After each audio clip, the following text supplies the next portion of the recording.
Stanford died. The suspect was arrested at a subway station, and for now, that investigation continues. Pennsylvania's Governor Josh Shapiro taking issue with a pro-Palestinian demonstration that he says went beyond peaceful protests last night. The purposeful gathering of a mob outside of a restaurant simply because it is owned by a Jewish person, well, that's anti-Semitism, plain and simple. Some protesters blocked traffic while calling for the end of Israel and liberation of Gaza. Some in Congress calling for a stronger U.S. response to Iran-backed militants targeting U.S. forces in the Middle East and also attacking commercial ships off Yemen, where U.S. warships have intercepted drones. Everyone is worried that we could have a catastrophic event, that the administration is not being decisive in defending our troops and in attacking those who intend to do them harm. Ohio Republican Congressman Mike Turner says catastrophic action is needed against Iran-backed groups. There have been 75 attacks targeting U.S. forces in Iraq and Syria, and the U.S. military prevented another. U.S. officials tell Fox News that Iranian proxy fighters in northern Iraq yesterday were seen preparing an attack on U.S. and coalition forces, and that plot was foiled by a one-way drone, the U.S. killing 5 of those proxy fighters. Fox's Alexandria Hoff. One less Republican running for president, North Dakota Governor Doug Burgum ending his campaign today. America is listening to Fox News.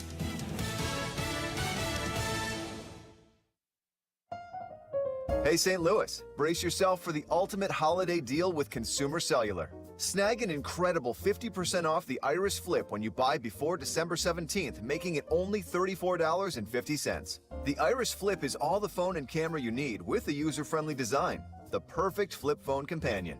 Plus, you'll get nationwide coverage and always free activation. Don't miss out. Head to one of our 4 retail locations in your area and seize this deal this holiday season. With the holidays upon us, the increase in traveling, shopping, and connecting online also heightens the need to protect your identity and finances with LifeLock. Identity thieves see this time of year as an opportunity to drain your accounts, open new loans in your name, and damage your financial future. LifeLock detects and alerts you to threats you might miss on your own. Don't let the busy holiday season catch you off guard. Save up to 25% off your first year with promo code NEWS at LifeLock.com.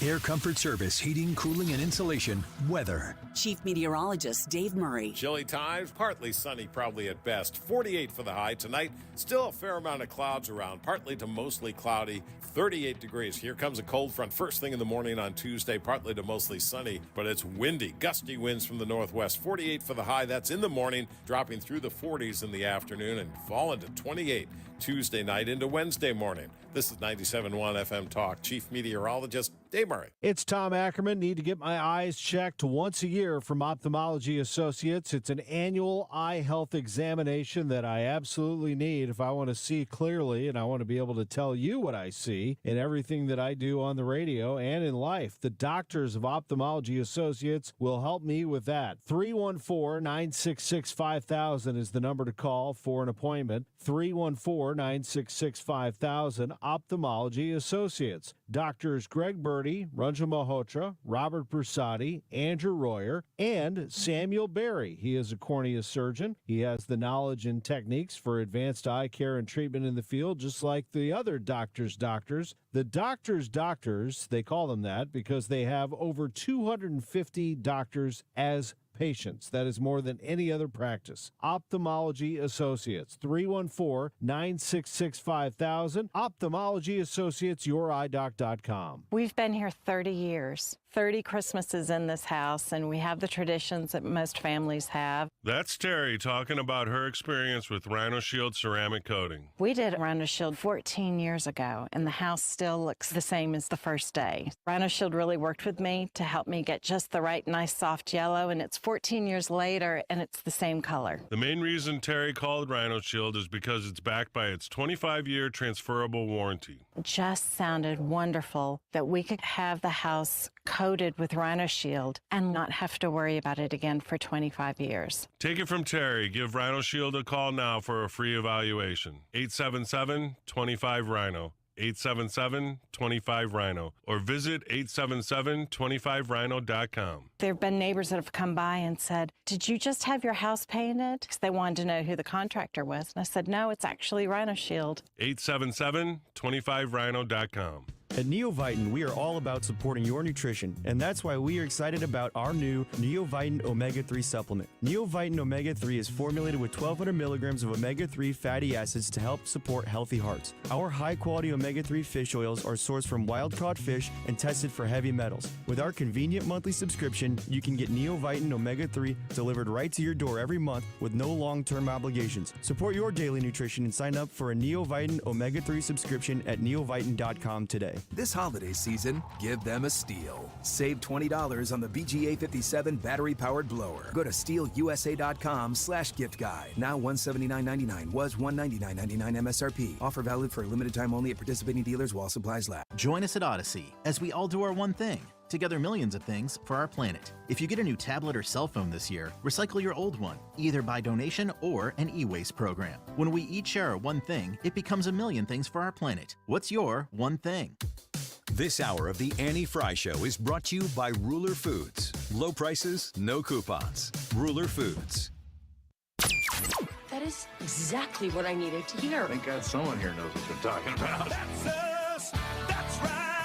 Gotta love this American ride. All right, you need to take the time and get the full picture.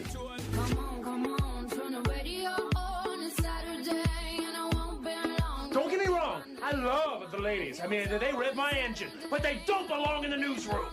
It is Anchor Man, not Anchor Lady. What do you want from me? I'm not America's sweetheart. Goodness sake, kid. Keep your voice down. Your father's listening to the radio. I'm not America's sweetheart. This is the Annie Frey Show.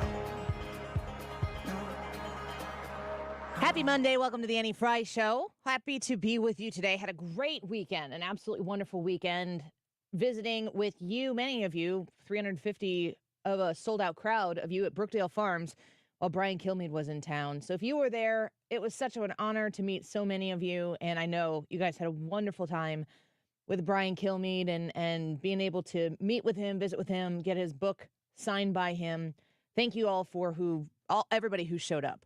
And if you wanted to go, but you were a little reserved, next time we have one of these events, just jump on it. Commit, come. I get it. It's easier to stay home and do nothing, but in this instance, you're going to wish you were there. And so many of y'all who I got to meet last weekend, I was struck by, I think I probably had at least 4 people tell me, I've never done anything like this before. And we're just talking about going out to an event and hanging out with people who might be like-minded and listening to somebody like Brian Kilmeade speak. And of course, Mark Hawks and Mark Reardon were there along with myself. And yeah, you went out of your comfort zone, and everybody, 4 out of 4 introverts recommend coming to the next 97.1 event. So please make sure that you come, because we want to see you and we want to keep making these bigger and better. And we pack that room. Brookdale Farms is beautiful. I'm going back with my kids, and I hear they're goats, and we are going to pet them. So just wanted to give you guys a thank you right off the bat for that. I've been thinking this weekend a lot about how every day that I come onto the show and every day that I have to kind of pick what I want to highlight, what I want to make the key element of at least how we kick off the show. We've got guests on. Steve Moore is going to be with us at 105, we hope. And Stuart Rosenblum is going to be in studio at 125. Some good news in the mortgage rate industry, but what does it always mean for the economy? That's why we bring Stewie in, who is a great sponsor of this show, to talk about what's actually going on in the economy. Yes, you can get the best deal on your mortgage with Stewie, but it's much more than that. And he is my literal resource. Anytime there's big economic news or whatever coming out, I talk to Stewie about it. And it occurs to me that the easy way, I don't know if it's easy, but unfortunate for sure, way that the prevailing element of what we can talk about on the show every day, it always comes down to the 2024 election. Every time it comes down to the 2024 election. And it really struck me this weekend, because when I'm trying to take the conversation outside of this very, honestly, narrow-minded way of looking at our future. We're talking about the future of what? Is it the future of the country? Is it the future of democracy? Depends on who you ask. Is it the future of freedom, of liberty, of safety, of security? Is it really up to the 2024 election to establish that there is a 2025 and a 2026 and a 2027 and, yeah, a 2028, which will be the most consequential election in our nation's history? Because that's the way these things go. It gets me thinking a lot about something that I do dip into, and I probably, if you mapped this on a timeline, the more fevered pitch that the election conversation starts to be, the more likely I am to try to kind of put my hand up to it and turn my face away and come back to this very point. If everything rests on the 2024 election and we lose, and by we, you're listening to the Annie Frey Show on 97.1. I think you probably understand that I'm a conservative. I am, if you haven't listened a lot, briefly I'll explain to you, I'm for the Republican nominee, whomever that might be. I'm a Ron DeSantis fan. I don't see him winning the nomination, but at this point in time, I will vote for him.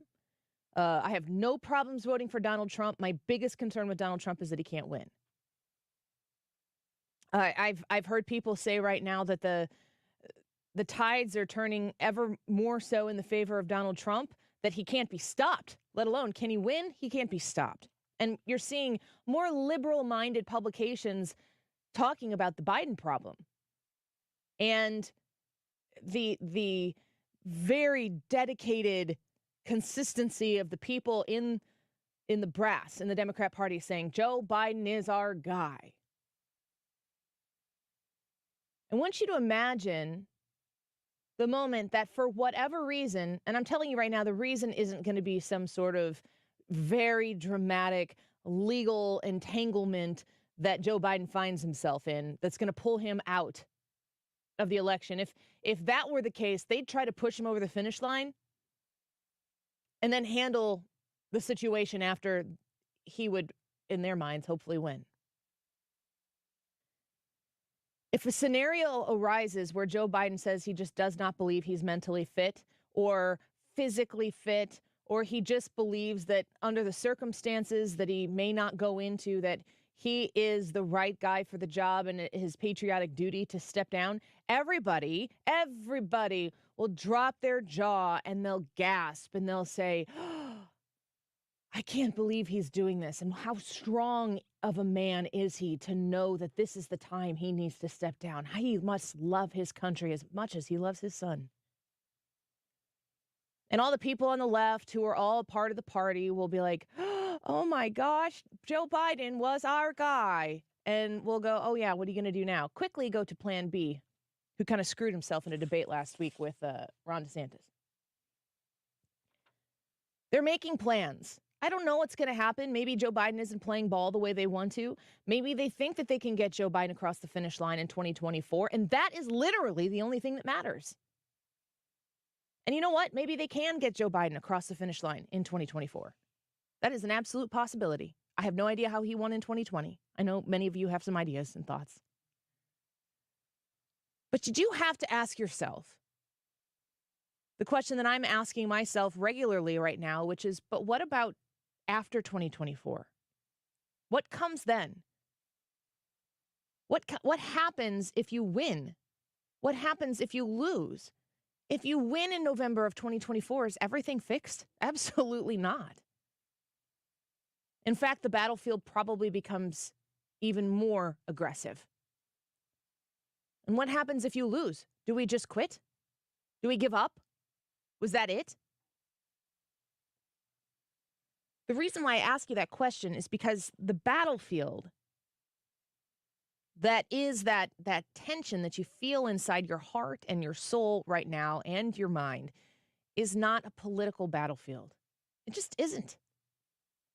That might be where the score is tallied, but that's not where the plan is forged. And that is a huge, huge element of the political battle that we're facing every day that really, when you boil it down, you have a conversation with somebody on the other side of the issue with you.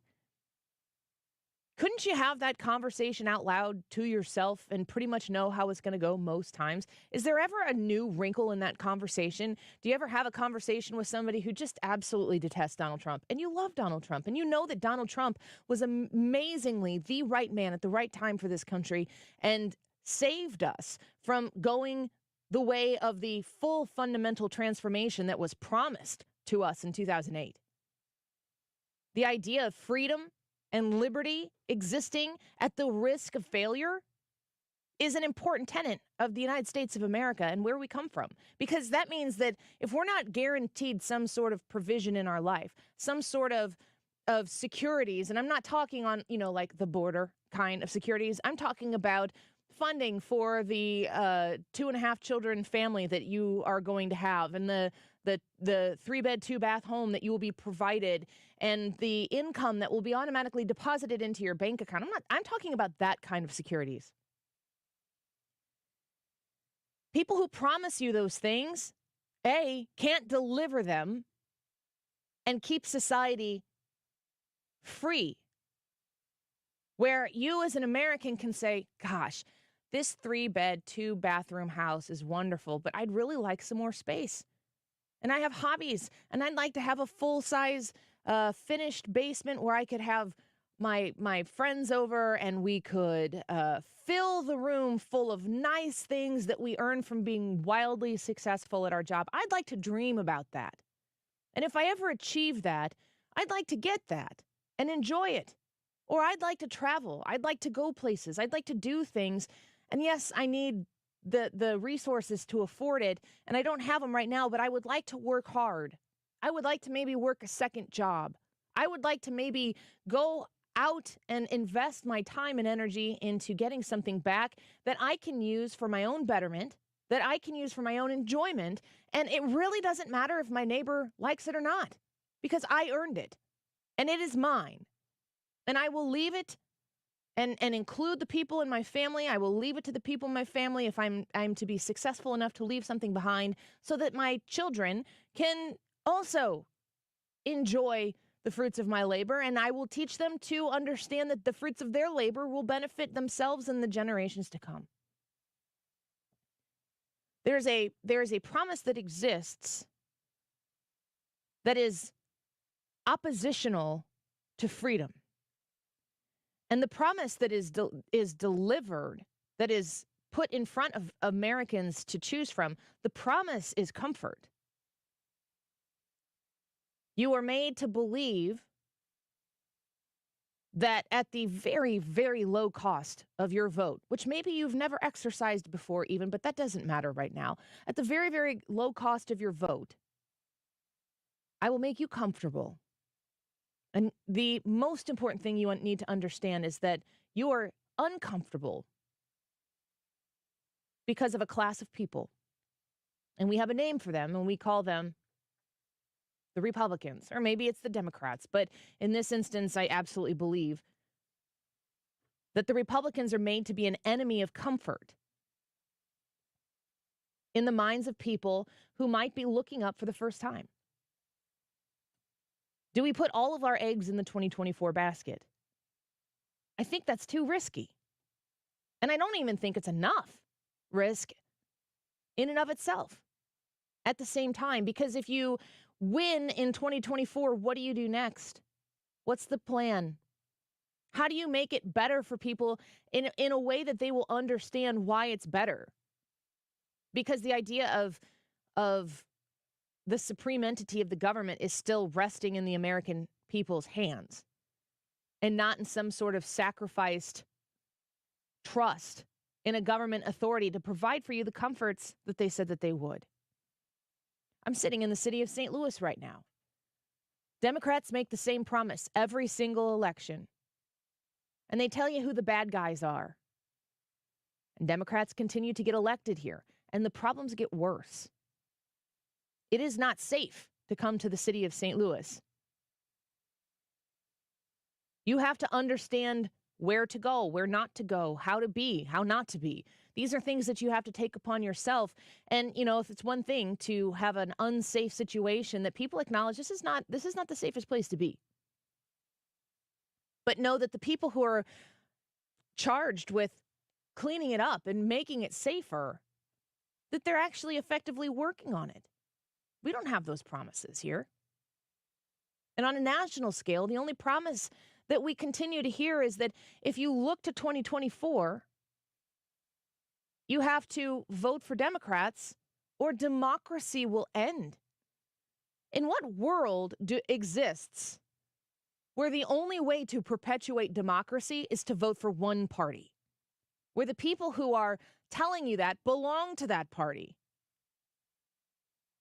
Wouldn't democracy exist where people are able to assess the situations in their lives, the circumstances that they live in, the responsibilities that the current leaders take in order to affect better change for those situations? Doesn't democracy exist when those people cast their vote based on their own lived experience without having threats from people who are in power already, saying this is the only way that you can vote for democracy to continue? And for Republicans who are constantly talking about that same sort of mentality about our country will cease to exist if a Democrat gets reelected in 2024, what happens if the Republicans lose? And it's possible that they do. This is my point. And I'm going to elaborate on where you come in when we return.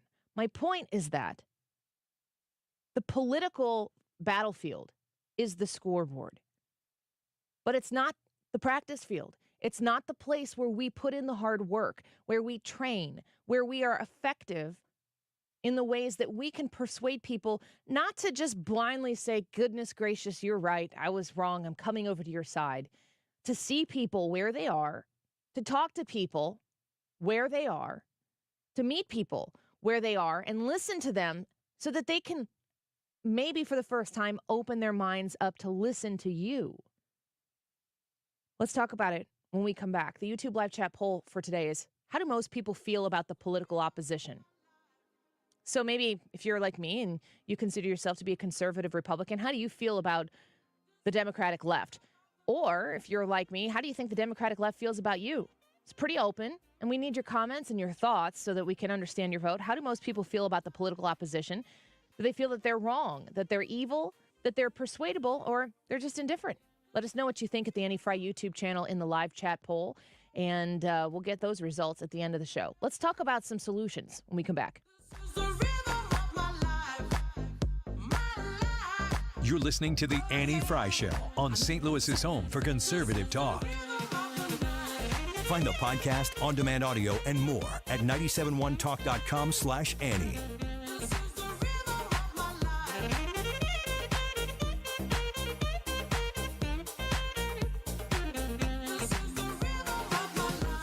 Stuart's American Mortgage. Stewie's going to be hanging out with us here in about an hour from now. We're going to talk about the mortgage industry because rates have been coming down. Did you know that? That's a pretty exciting thing to hear. When you are looking to acquire a mortgage, I cannot stress enough how important it is to just have the conversation with Stewie before you go with whatever lender it is that you've used before, or maybe the one that you've never heard of, but it works with your realtor. You can always get a second opinion, and Stewie is there to help make that a possibility. 314-324-4440. 314-324-4440. Talk to Stewie about the bagel loan. I want you to understand that when you use a bagel loan with Stuart's American Mortgage, you're going to be able to get your mortgage just like anywhere else, but you're going to be able to get it with zero closing costs. This is a massive saving opportunity for you on a really big expenditure. It starts with that phone call or that text message to Stewie at Stuart's American Mortgage. It's his direct line. It's his phone. It's a cell phone. 314-324-4440. That's 314-324-4440. If you have more questions on it, you can just Google the bagel loan. Bagel loan calls it a bagel because it looks like a zero and you pay zero in fees that other lenders will charge you for. NMLS number 226715. I'm a pilot, martial artist, mountain biker, hiker, The thing that brings me down is my feet. When my wife finally talked me into going into the Good Feet store, the salesperson there immediately started investing himself in my problem. And now that I wear the inserts all the time, I'm not feeling the pain. They're comfortable to have in, and it's uncomfortable not to feel them in my shoes because I know the positive effect they've had. This is not something that you could solve online. There's got to be somebody there that can help you find that fit. You put in the arch supports and your day becomes better and the clouds go away and it's a good life. Good Feet has saved the day. Call now 314-317-9494 or visit one of our 2 locations on Olive west of I-270 in the Plaza with Subway in Shiloh, Illinois, and at goodfeetstlouis.com. Individual results may vary. Consult your physician for medical conditions. Come in and try the Good Feet feeling today. Enjoy comfort, energy, performance, and pain relief. And Good Feet arch supports are proudly made in the USA. Okay, so you filed your taxes this year, but you know you have past IRS issues. And now the IRS letters are coming. Hi, this is Lance Story with the Lance Story Law Firm. Don't ignore those IRS letters. They're important and give you rights and deadlines to defend yourself. Waiting could cause you to lose those rights. Call the Lance Story Law Firm now and let us help you get ahead of the IRS and defend your rights while you still have time. The Lance Story Law Firm is located here in St. Louis, so take the first step and hire a tax resolution attorney. We've made it super easy to schedule your free consultation in person, or you can do a phone call and save travel time. Remember, IRS problems are legal problems. So before you send money to some out-of-town, high-pressure salesperson, give us a call at the Land Story Law Firm. Call today at 314-238-7360. That's 314-238-7360. Or go visit LanceDruryLaw.com. The choice of a lawyer is an important decision and should not be based solely upon advertisements. What's your favorite 4-letter word? Chances are you've said it more than a few times dealing with this crazy world we live in. But at Compass Retirement Solutions, our 4-letter word of choice is hope. Hope for a better tomorrow. And hope that your retirement plans don't take a back seat.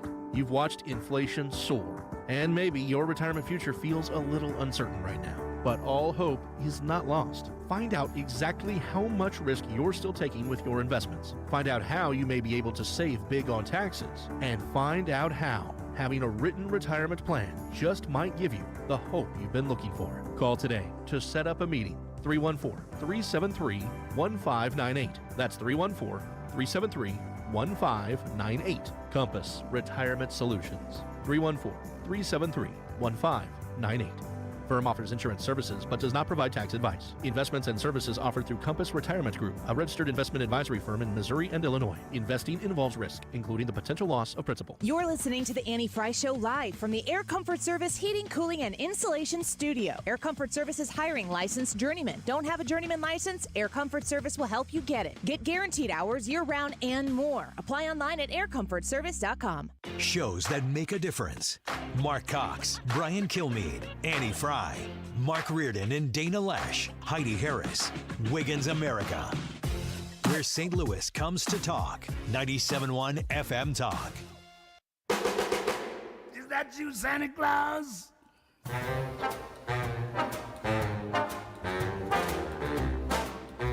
The Annie Frey Show is streaming online. Watch us live on YouTube and subscribe. Christmas sharing, but I pause because hang in my stocking, I can hear a knocking.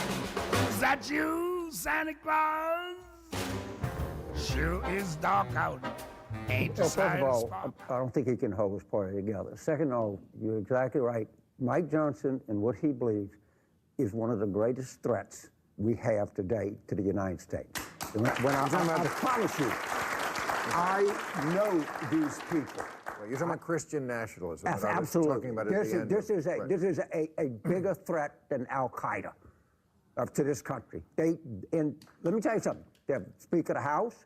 They got probably at least 2 Supreme Court justices, maybe more.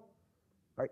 Don't kid yourself. And people in the press have no idea who this guy is, how he was formed, what the threat is, and this is a fundamental threat to the United States. It is a fundamental. They don't believe in the Constitution. They don't believe in the Constitution. That's the number one thing that James Carville has to say about Mike Johnson is that Mike Johnson and other Christian nationalists are a bigger threat to the country than Al Qaeda. wow. I mean, that's gotta draw you back a little bit, doesn't it? To hear something like that, because you know it's absurd. You know that the idea that somehow or another a Democratic strategist with such long resume history in American politics will look at someone like Mike Johnson and say he's a bigger threat to the United States than a terrorist organization. It is patently absurd. It's also really offensive because Bill Maher, this is in a panel with Bill Maher on Bill Maher's show. He steps in, he's like, you're talking about Christian nationalism, which if earlier in that conversation, earlier than the clip that I saw, Christian nationalism was mentioned and Bill Maher is kind of calling back to that, then maybe there's a different scenario there. But not, I mean, it doesn't really change the point of the conversation that somebody like James Carville, at the comfort of Bill Maher sitting there at the same table, because Bill Maher pushes back on people if he disagrees with them. The idea that he is somehow or another saying that Christian nationalism is a bigger threat to the United States of America, and the people on this panel are sitting there and going, oh, okay, all right. The crowd initially reacts wildly when Mike Johnson is named as a huge threat to, and then when Carville says something to the effect of being worse than Al Qaeda, there's this one person in the audience who's like, yeah, okay, just quiet down. Like, I can just feel everybody kind of looking like, who are you? I'm not gonna follow you out of this building afterwards. So this is the kind of the crux of the question for today on our YouTube page. If you go to the Annie Frey YouTube live broadcast right now, you can vote in the live chat poll. How do most people feel about the political opposition? That they're wrong, that they're evil, that they're persuadable, that they're indifferent. Now, I don't know how many of you all are just going to go right to the fact that they're evil, but I'm looking right now. I'm not going to scoop the results because I usually wait till about 2:45, 2:50 to get into the results of today's poll. But they're wrong and they're evil are pretty much neck and neck right now in this poll. How do we make a change moving into 2024? How do you do something right now or in the coming weeks and months before the election happens to positively affect ultimately the country, but yes, momentarily, a very consequential election? I think the most important way to solve a problem is to get incredibly specific as to what the problem actually is. And that becomes very uncomfortable from time to time, because if you're not willing to hone in and get very specific as to what the problem is, if the more broadly you can brush over what is plaguing our country, what is causing us so much consternation, division, anger, despair in so many different places, it's very easy to, instead of trying to solve the actual problem, and this is a message for every single person who's in politics today. This is not a message for the Democrats. So if you're somebody who's listening and you're moderate, if you're maybe a little bit to the left, don't hear this like I'm talking to just the Democrats, like this is what you need to do to snap to. If anything, I'm probably leaning a little bit more into my own political side of the aisle. How do most people feel about the political opposition? I think I'm prepared to be incredibly saddened by how many people vote in today's poll that they're evil. Because there's an industry that exists around the idea that political power is the be-all, end-all power, and then that industry is about making money. So you have power and you have money. You have money and power. One always gives you the other. When we look at how the people on the other side of that equation feel about us, it's somewhat hurtful to know that there are people in your own family, there are lifelong friends and acquaintances and relationships that you've had who know that you voted a certain way, who know that you won't vote a certain way, and they've cut you out.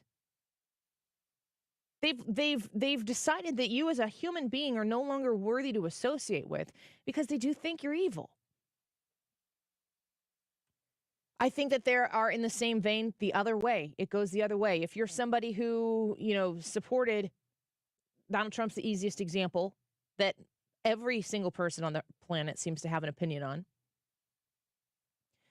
As soon as people aren't willing to listen to you and understand why you do support Donald Trump, and they're very dismissive of you, you start to look at the overarching values of the progressive industry, and you start applying them to the people in your life. I think there is a conservative right-wing industry that tries to set a tone and an attitude. And these industries that are out there profiting on clicks, on views, on attention, it gets applied to everyday people, and we no longer talk to each other. And that's when both of those sides wins. The industry wins. Here's who's under attack right now in our culture. The way that we live right now. Families are under attack. The idea of a family unit. You're not supposed to say that a two-parent household is better than a one-parent household. Although the people who love science and metrics and numbers, I could talk till I'm blue in the face about how much better a child has it when they have a two-parent home. That's just true. That doesn't mean that you can mandate a two-parent home and have it be effective and successful. That doesn't mean that every two-parent relationship is the best situation for a kid because the relationship is broken or abusive. That doesn't mean any of that. But when we say that the two-parent household is what's best to raise children in a stable environment where they can grow and thrive the best, that is a statistical fact. The question happens when the two-parent household isn't feasible anymore. If that relationship becomes broken, if one of the people in that relationship needs to exit that relationship because it is abusive and it isn't a safe environment for the children to be raised, then what happens next? We see a culture right now where the government works incredibly hard to wedge itself into that situation and take over the responsibility that used to exist there. They do it by demeaning fatherhood. They demean fatherhood because they demean manhood. The idea that you can grow up and, what's the phrase, be a man, that's an offensive sentence for people. We live in a world where when Kobe Bryant talked about being a girl dad, Kobe Bryant was championed for talking about being a girl dad. But what is a girl and what is a dad? We can't live rationally in a society where the idea that, for men, especially men who have achieved the highest of heights, except for maybe right below Michael Jordan, just have to say that right there. Right, as far as you could possibly achieve, Kobe Bryant is, Kobe is a one-name person. You say Kobe, everybody knows who you're talking about. Wildly successful. Wonderful mentality when it comes to working towards success. Kobe Bryant wasn't waiting for anybody to give him anything. He worked and he worked and he worked and he worked. And then he had 2 daughters. And for some reason, society looks at that like, well, that's a shame Kobe didn't have a son. Because people want to see the next Kobe. And for some reason, when we have Kobe Bryant, who has 2 daughters, there is some sort of disconnect there. I don't know why that is, because from what I understand, girls are as good at basketball as boys are, and they can play interchangeably. The idea of saying Kobe Bryant is a proud girl dad is to say that girls can do things too. Girls can be successful too. And that there's no shame. And Kobe Bryant's not looking at his daughters going, gosh, I wish one of you were a boy. We can know all of these things to be true. And yet we retract in our society to not wanting to just say simple things that are true because we're worried about offending such a small minority of people, because so many of us are going, well, we know what's real here. We know, but I don't want to be the one who, I don't want to cause people to be upset. I don't want to, if the only thing we're worried about is hurting people's feelings, at the end, everyone's feelings will be hurt because nobody will understand what the truth is, because nobody is willing to speak it. Fatherhood is under assault. The idea that fatherhood isn't even necessary is kind of an age an aged wine in the progressive movement, that women can be so empowered that they can choose to raise a child by themselves, or they can just choose not to raise a child. Go look at Dave Chappelle's couple of his stand-ups ago. He was talking about, and this is one of the smartest things that I've ever heard, and I love stand-up comedy for this reason, and I'm not 100% sure where Dave Chappelle is on abortion, but in his Dave Chappelle way, he was like, let's talk about abortion. And everyone's like, I got to hear what Dave Chappelle says about this. And he was talking about how important it is for a woman to have the right to choose, that a woman should be able to choose when she is going to engage in that very, very taxing responsibility of bearing a child and being a mother. That no man should ever be able to come into that woman's life and say, you have to do this right now. You must do this. Nobody should be able to tell that woman when it's right for her to be a mother. Dave Chappelle's point, why don't men have that same responsibility? Why don't men get to choose when to be a father? Because if the woman chooses to have that child, the father's going to be on the hook for financial support. He can't say, well, the right choice for me right now is to focus on my career. There is an absurd hypocrisy in that conversation, in that situation, that demeans the responsibility of motherhood, honestly, ultimately, on behalf of men. We know what is true. We know what is real. And we've been very quiet about it. And the opposite of being quiet isn't being loud. It is being present. It is participating in the conversation. It is listening to people who don't see things the way you do. And honestly, if you sit down and you say you're willing to listen without having to counterpoint everything they do, the first influence that you will provide upon that person is that you sat and listened. You can't speak back to somebody who sees things so dramatically different than you do if they're not willing to listen to what you say. If they're not willing to hear you, then nothing that you say matters, as true and right as it might be. Square one is the family. It is our children. It is the understanding that we have actions in our lives that produce families and that there is a way to do it best. There is a way to create a family environment that is best, and that is ideal. And then also, I'm talking to the people on the right side of the aisle right now, because sometimes this gets left on the drawing room floor, that people who don't exist in those ideal, best circumstances still deserve our love and support and our ear, to listen to them, to know what their struggles are, to understand how we can lean in so that we can help these kids grow in a family environment that will help them be successful. Abortion does not exist without the initial feminist movement to try to equalize sexual freedom for women, the way men have enjoyed sexual freedom forever. And that equalization of sexual freedom for women is supposed to just leave women as consequence-free as men have been before in having sexual freedom. But the truth is, you cannot take away the scientific fact that the consequence exists for women in a way that it doesn't exist for men. It is not the same. That doesn't mean it's unequal, but it is not the same. We have to speak to these things.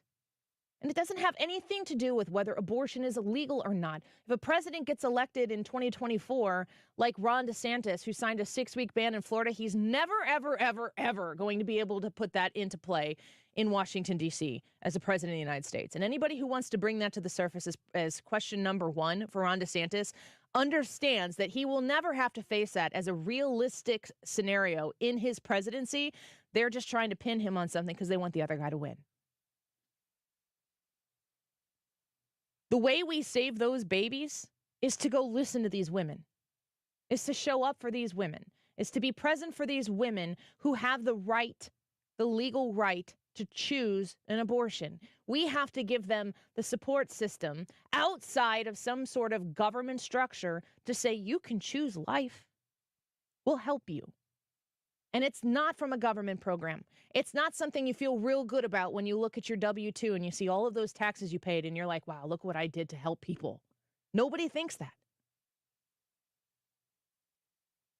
There's an article that we're going to talk about a little bit later in the show when we get Ryan in here, and Brad and I will talk about it. But the headline is Millennials Feel Abandoned by Parents Not Available to Help Raise Grandkids. You have to invest in the village in order to benefit from the village, and we have not done that. We've invested everything in votes and elections, and this is where we are right now. A lot of despair. But we can fix it, and that's the takeaway. You have to understand that we can be participants in making this better for ourselves. And the government will follow suit eventually. Let's take a quick break. Ryan Wiggins is going to come in studio. We're going to do Wiggins America. He's got the Monday Roundup, some interesting stories. We've got somebody who has dropped out of the presidential race. Big news in the Republican campaign for the nomination. Big news. We'll find out who it is among the other stories that, as Ryan Wiggins says, if he doesn't report on it, it didn't happen. We'll be right back. Don't go away. Old winds are howling, or could that be growling? You're listening to The Annie Frey Show. Follow Annie on Twitter at Annie Frey Show. Is that you, Santa Claus?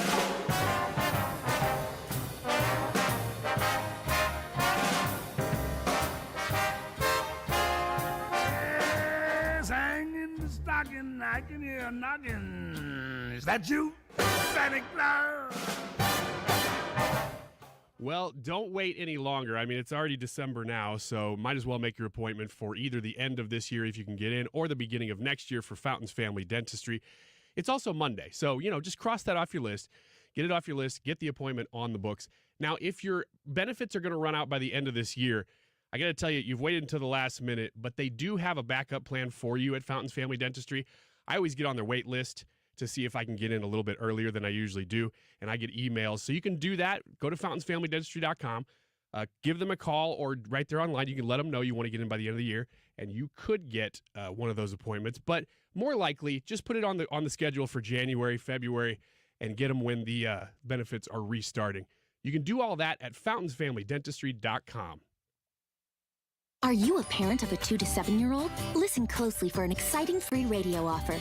By now, you've probably heard of ABC Mouse, the award-winning and revolutionary online learning program that's changing the lives of early learners everywhere. ABC Mouse is like a little one-on-one teacher. It has helped her so much. Designed by teachers and early childhood learning experts, ABC Mouse seamlessly aligns with what your child is already learning in school. And with over 7,000 learning activities and more than 650 lessons, it's the most comprehensive early learning site on earth. I have been teaching for 13 years, and I've never seen a program like ABC Mouse. It encompasses science, math, reading, social studies. It's just endless what they can learn on ABC Mouse. I've always had to use 20 websites, and now I can just use one.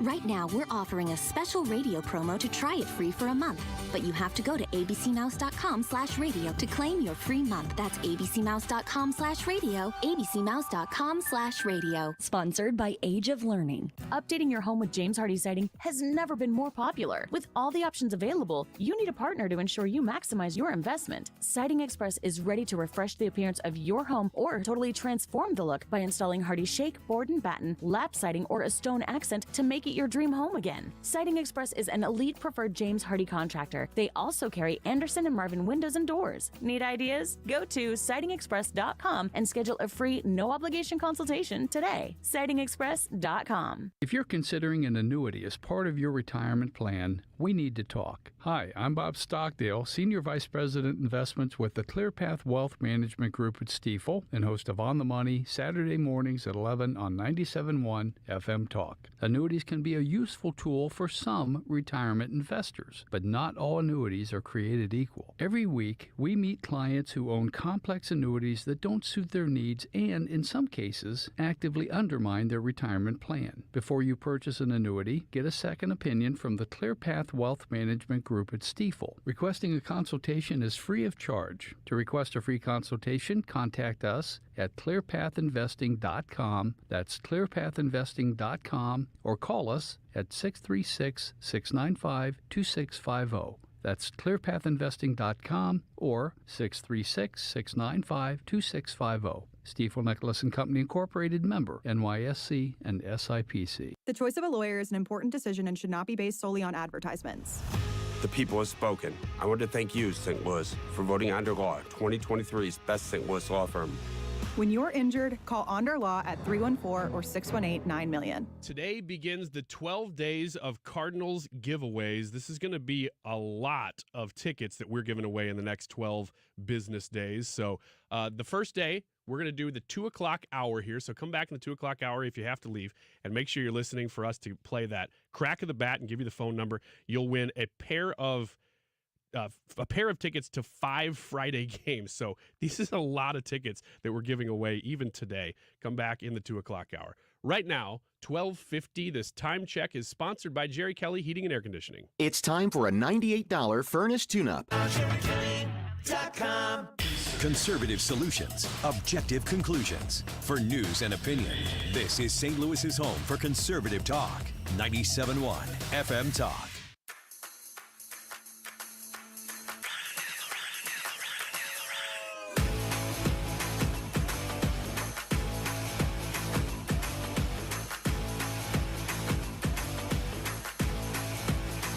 This is the Annie Frey Show.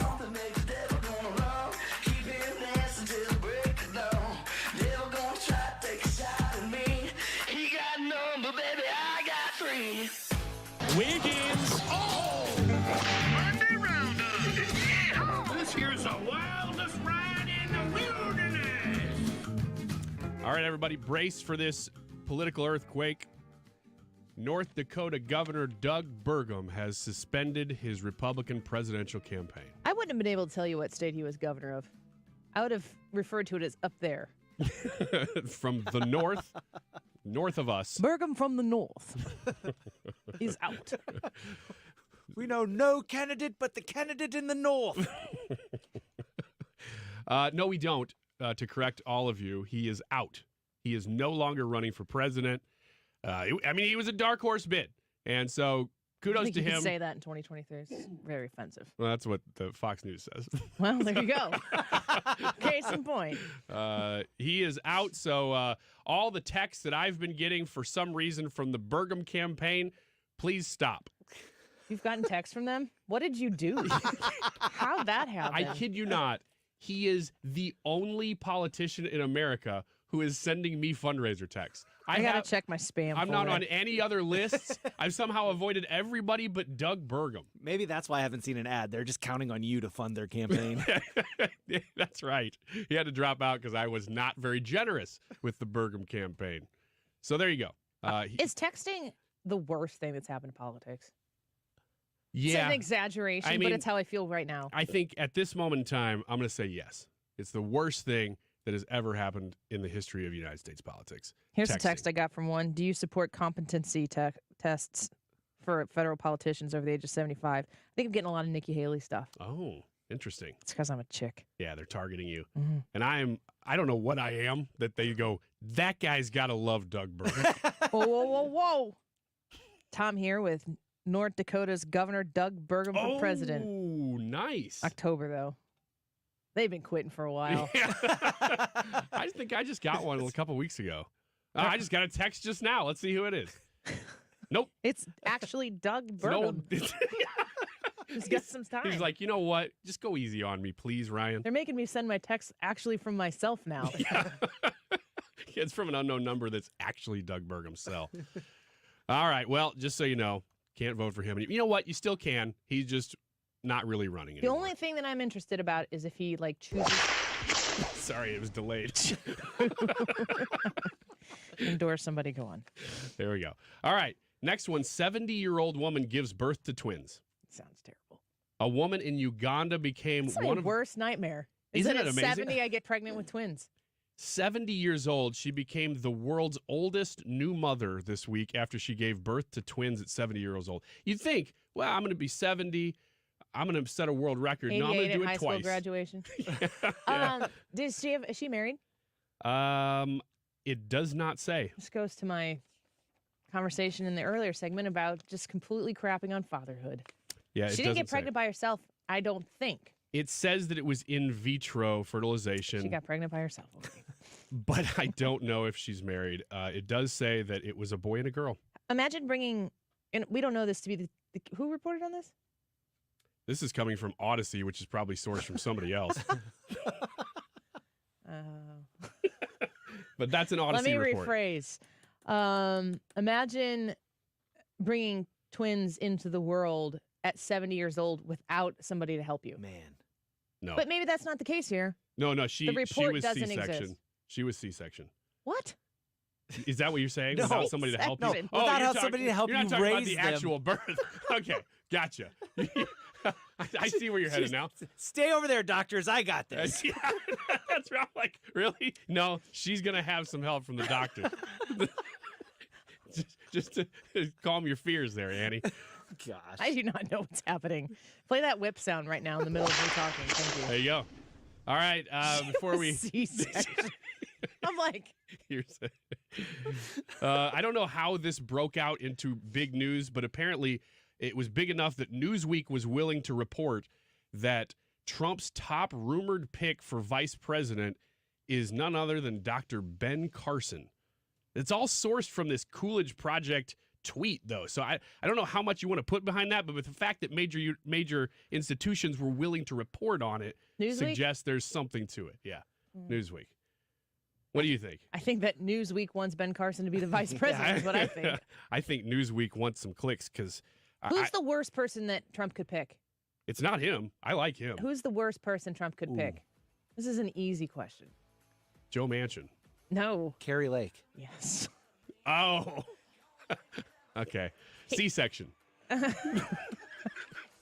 Donald Trump performed a C-section on himself and had twins at 77? He's trying to show inclusivity. Man, he is. And he identifies as a woman now. Yeah. For now.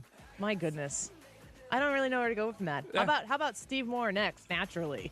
I've always said for years and years now to save my number in your phone. And here's one, the most recent example. There's many. My producer is here right now, and his wife, one of her coworkers or friends were talking about they were getting prices for furnaces and air conditioners they thought were kind of high. So she mentioned my name and recommended that they give me a call, and at the end they were greatly appreciative they got to meet with me. Regardless of the money that they were saved, it was thousands, they got what they wanted without the hype. So call me, Bart Inman, one easy number, Missouri and Illinois, 314-293-2600. Again, it's Bart Inman, 314-293-2600 or bartinman.com. Now that's Bart with a B, Inman with an I.com. Merry Christmas. I was having a lot of sinus infections. My sinuses were clogged, pressure, headaches. Linda suffered for years with chronic sinus infections. You don't feel like doing anything. When you feel like your head is completely clogged, all you want to do is just lay down and sleep. And the pressure, it's just not fun, always walking around with a headache. Now, her issues are gone. How? A minimally invasive procedure done in the office of St. Louis Sinus Centers called balloon sinuplasty. I really did not know what it was like to feel like you're really breathing and not being so clogged up. I would do it again in a heartbeat, and I would definitely recommend it for someone else. Do you suffer with chronic sinus infections, facial pain, pressure, congestion? Find out if balloon sinuplasty is the solution for you. Set an appointment today with St. Louis Sinus Centers. Call 314-332-2885. 314-332-2885. That's 314-332-2885. If you're looking to gift an experience that lasts a lifetime, now is the time to check out Rosetta Stone. During their Cyber Week Deal of a Lifetime, you can get over 60% off. It's their best price of the year, guaranteed. Rosetta Stone provides fun and engaging language learning for everyone on your list. From your grandparents who want to keep their brains sharp, to your sister who loves to travel. Every unlimited subscription includes lifetime access to immersive lessons and learning tools for 25 different languages. Plus, every subscription now comes with access to live lessons, where expert tutors teach you fun new words related to local holidays, cultural traditions, food and drink, and more. Rosetta Stone's award-winning app has helped millions of people around the world learn to speak new languages with confidence. Visit rosettastone.com/radio today to score over 60% off. and give a gift that won't end up in the back of a closet. Don't wait. Get over 60% off now at rosettastone.com/radio. KFTK FM Florissant. From the Under Law Injury Lawyers, GetJim.com studio. 97.1 FM Talk. Always live on the free Odyssey app. Targeted evacuations. I'm Lisa Brady, Fox News. As Israel expands a ground operation in southern Gaza, the U.S. State Department says neighborhoods were told to evacuate. Rather than telling an entire city or an entire region to vacate their homes. So that is an improvement on what's happened before. The spokesman Matthew Miller also says it's too soon for a definitive assessment on whether Israel is heeding U.S. appeals to protect civilians. The U.S. suggesting Israel should prosecute Israeli settlers for violence against Palestinians in the West Bank to address the situation there. One security guard dead, another injured in a stabbing at a Macy's store in Philadelphia, where police say the incident started as retail theft. The suspect fled from this location, hopped on SEPTA, and our communication with SEPTA officers, we were able to track down the one suspect. Philadelphia's interim police commissioner John Stanford says after being found in the subway, the suspect is in custody. He says that Macy's location near City Hall has had more than 250 reports of retail theft this year. A former U.S. diplomat is charged with secretly spying for Cuba for decades. The suspect used to serve as ambassador to Bolivia. The Justice Department says Manuel Rocha engaged in, quote, clandestine activity on Cuba's behalf in both meetings with Cuban intelligence operatives and lying to the U.S. government about his travels and contacts. Charges have been filed in Miami, and the DOJ accuses Rocha, who is 73, of acting as an illegal agent of a foreign government. The charging document traces Rocha's illegal ties to Cuban intelligence services to 1981, when he first joined the State Department, to well after his departure from the federal government more than 2 decades later. Fox's Tanya J. Powers. The State Department says the U.S. will work with intelligence partners to assess any long-term national security implications. America is listening to Fox News. Hey, St. Louis, brace yourself for the ultimate holiday deal with Consumer Cellular. Snag an incredible 50% off the Iris Flip when you buy before December 17th, making it only $34.50. The Iris Flip is all the phone and camera you need with a user-friendly design, the perfect flip phone companion. Plus, you'll get nationwide coverage and always free activation. Don't miss out. Head to one of our 4 retail locations in your area and seize this deal this holiday season. With the holidays upon us, the increase in traveling, shopping, and connecting online also heightens the need to protect your identity and finances with LifeLock. Identity thieves see this time of year as an opportunity to drain your accounts, open new loans in your name, and damage your financial future. LifeLock detects and alerts you to threats you might miss on your own. Don't let the busy holiday season catch you off guard. Save up to 25% off your first year with promo code NEWS at LifeLock.com. Air Comfort Service, heating, cooling, and insulation. Weather. Chief Meteorologist Dave Murray. Chilly times, partly sunny, probably at best. 48 for the high tonight. Still a fair amount of clouds around, partly to mostly cloudy. 38 degrees. Here comes a cold front first thing in the morning on Tuesday, partly to mostly sunny, but it's windy. Gusty winds from the northwest. 48 for the high. That's in the morning, dropping through the 40s in the afternoon and falling to 28 Tuesday night into Wednesday morning. This is 97.1 FM Talk. Chief Meteorologist Dave Murray. Join me, Mark Reardon, and the 97.1 FM Talk team for a night of purpose at the inaugural Give Back Trivia Night on January 5th at the Moolah Shrine Center. Be a beacon of hope for children. Reserve your table now at 971talk.com/events.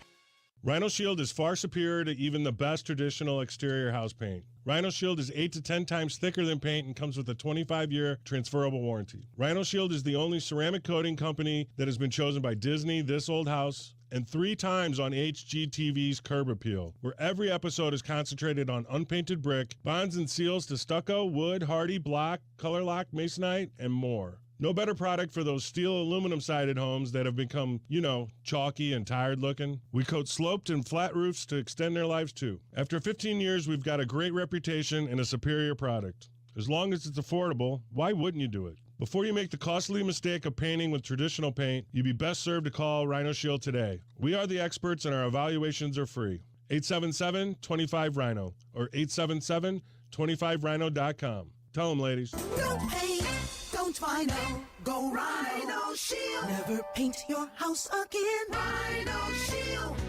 You couldn't pick a worse time to sell your home. Sure, your home is worth a small fortune right now, but are you really going to swap your 2 or 3% current interest rate and pay 7 or 8% interest on a new house? No way. You don't have to with the Get Paid and Stay program from Truehold. This is ingenious. With the Get Paid and Stay program, Truehold will buy your home now at its best current value. You bank the cash and stay in your home until interest rates come back down, or as long as you like. It's your call. Plus, you won't have to pay property taxes, insurance, or upkeep anymore. Truehold pays those expenses. Learn about Truehold's Get Paid and Stay program. Call 1-855-300-9993 or visit Truehold.com. The smarter, faster way to cash out on your home's value without having to move. That's 1-855-300-9993 or visit Truehold.com. If you owe the IRS, you have a legal issue, and you need the Lance Drury Law Firm. We'll protect your rights. Log on at lancedrurylaw.com or call us toll-free at 888-367-6512. How would you like to make no mortgage payments until next year? Are you tired of making minimum payments on high-interest credit cards? Is student loan repayment giving you the blues? Your home equity is at an all-time high. Use that equity to save hundreds every month. Call 314-567-GOLD now and give yourself a payment break. That's 314-567-GOLD. Or visit goldenoaklending.com. NMLS 114937. The only person who can change your life is you, but you need to know how. Listen to my show, The Del Walmsley Radio Show, where the hype ends and the help begins. Listen to The Del Walmsley Radio Show this Saturday afternoon from 1 to 2 p.m. on 97.1 FM Talk. This hour of the Annie Frey Show is brought to you by Ruler Foods. Low prices, no coupons. Ruler Foods. That is exactly what I needed to hear. Thank God someone here knows what they're talking about. That's us. That's right. Gotta love this American ride. All right, you need to take the time and get the full picture. Come on, turn the radio on. It's Saturday and I won't be long. Don't get me wrong. I love the ladies. I mean, they rev my engine, but they don't belong in the newsroom. It is Anchor Man, not Anchor Lady. What do you want from me? I'm not America's sweetheart. Goodness sake, kid. Keep your voice down. Your father's listening to the radio. I'm not America's sweetheart. This is the Annie Frey Show. Welcome back to the Annie Frey Show. Thanks for being with us on a Monday afternoon. Hope you had a great weekend. It's kind of like the first Christmas weekend for normal people, not for people like me, who have been trying to celebrate it for about a month now. So hopefully you got your Christmas decorations up and you were able to sit and enjoy them for a while. That's the best part of Christmas decorations is after they're up and you can just sit and look at them instead of having to constantly look at working on them. Hopefully you had a good weekend that way. We're going to speak with Stewie in about 20 minutes from now. I'm excited to talk to Stewie because there is news right now. Of course, we're always watching to see what the Fed does, but Stuart's American Mortgage is the go-to guy for this show. For me personally, I'm a customer of his when it comes to the bagel loan. That's why he sponsors our shows, because I've worked with him and absolutely stand by my experience with him. But we're hearing that mortgage rates are kind of coming down, and that can have a dramatic effect on the economy. That can make a pretty big difference on the prices of homes, the competitiveness of homes, as people rush to get those mortgage and rates and potentially refinancing if you're somebody who recently had a pretty substantially high mortgage rate because you had to get the mortgage, you had to get the house. So we'll talk to Stewie about that in less than 20 minutes from now. Keep it right here. We're also going to be giving away some Cardinals tickets in the 2 o'clock hour. I'm really excited about this. I'm very grateful that we on the Annie Frey Show have been able to take part in this Christmas, 12 Days of Christmas Cardinals giveaway. And the gift pack is fantastic. You heard Ryan Wiggins talking about it a little bit earlier. It's a 5-game pack featuring tickets to 5 Friday night games, including showdowns with the Dodgers, Brewers, and more. Is that the correct one? The one at the top there? Yep. Perfect. So in the 2 o'clock hour, we are going to give you the sounder. You're going to hear the crack of the bat, and that is when you're going to call. And I'll tell you right now, I'll give you the heads up. The phones are blocked right now, so you can't call now and wait. 314-241-9797. There's your hint. In the 2 o'clock hour, 314-241-9797. We're going to take, I don't know which caller number, but you want to get one of these ticket packs because they're fantastic. I am shopping regularly for gifts for people, trying to hone it down into just the few that we have left to shop. And shopping it's a lot. I think it's easier to spend money online. If you're buying in something in Amazon, if you were not, in the store, putting things in your cart and looking at everything that way, I think sometimes it's easier to spend a little bit more when you're just going through online, click, click, click, click, so on and so forth. I'm wondering where you feel as though where you can save the most money. Because what I've noticed is if I'm shopping on Amazon right now, I see the discounted amount. It'll always show you like minus 20%. And so I feel like, oh, this is a great deal. But it's like if you go shopping at Kohl's and you're getting a great sale at Kohl's, you better be getting a great sale at Kohl's. I don't know.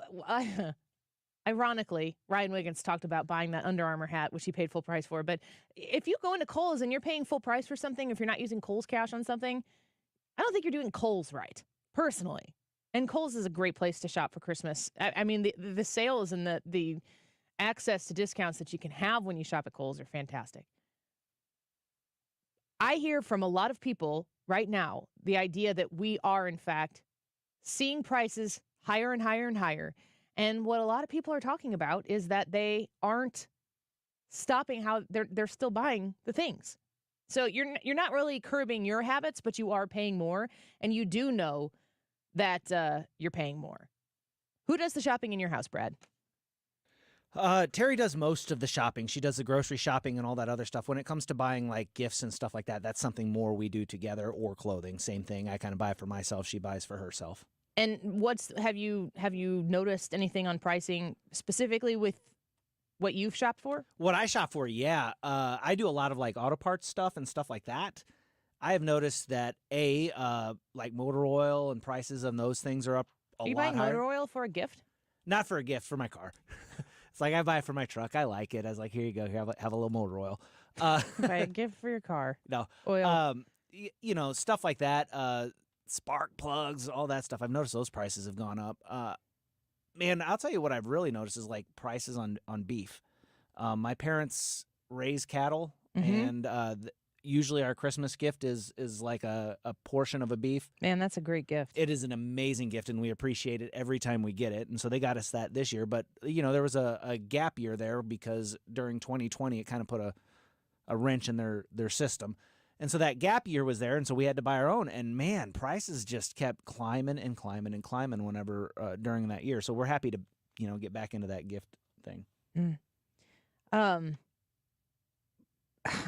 We're going to connect with Steve Moore later. I don't think we're going to get to him right now. Stewie's going to be in here in a minute. But I want to talk to him about smart moves that people can make right now when interest rates are coming down.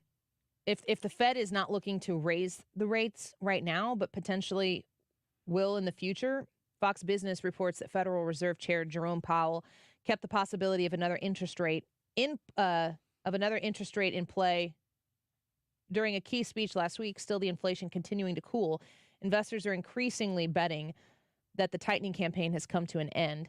In his closely watched speech last night, Powell downplayed recent declines in consumer prices, suggesting it's too early to declare victory or discuss when the central bank may begin to cut interest rates. So, the finger on the scale that the federal government has had in trying to get people from not spending like a crazy person,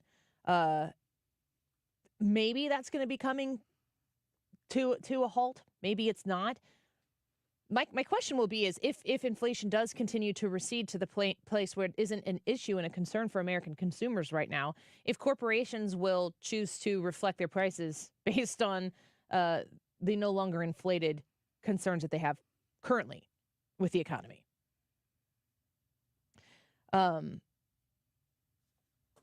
Let's see. 2:45, we're going to get the results to this poll. And the poll is, how do most people feel about the political opposition? And when you're in a holiday season, I see a lot of people reacting to having to be in the same close quarters with other people of their families. So I want to know on our YouTube live chat, how do most people feel about the political opposition? They're wrong, they're evil, they're persuadable, or they're indifferent. I think the economy is going to play a big role in how people feel about that. Do we have Steve? Is that right? That's what it looks like. All right. Steve Moore joining us now, distinguished fellow in economics at Heritage Foundation. Steve, thanks for squeezing us in here. It's good to talk to you. Hey, Annie, it's good to be with you. Thanks for having me. You bet. We have a little bit of time here, and I want to squeeze in this question because it affects our listening audience right here in Granite City, Illinois. U.S. Steel has issued layoff warnings to 1,000 employees, saying that the idled iron and steel making operations at the facility just can't sustain all of these workers. And I wanted to get your thoughts as an economist on it's a really, really tragic story here in our local area. Yeah, layoffs are they talking about? Right now, 1,000 employees at Granite City. Yeah, that's just terrible. Hate to hear that news. And, steel workers are critical to our economy. I wish we could produce more steel here in the United States and not have to import so much steel from other countries. I don't know the particulars about that particular plant, Annie, but I know that, we've been losing steel jobs in this country, and it's a shame because this is one of the major elements of our industrial society, and those are good-paying jobs. I don't know, again, how much those workers were being paid. Illinois is a forced union state, so I don't know what the steelworkers union was asking, but maybe they negotiated themselves out of jobs. I don't know the particulars, but I just hate to see that just 2 or 3 weeks before Christmas. Yeah, it's a very sad story, and I'll be interested to hear more information as it's developed because it's been very hard hitting for a lot of the families, especially in our listening area right now. I do want to ask you about the idea of made in America because Donald Trump has talked about this. That things need to be made in America. I think I've heard Joe Biden talk about it as well. My understanding is that if you make things in America, things are going to be more expensive. But what's the cost of not making it in America? Well, if you cut me, I bleed red, white, and blue. So, but I also believe in trade. I think there's that.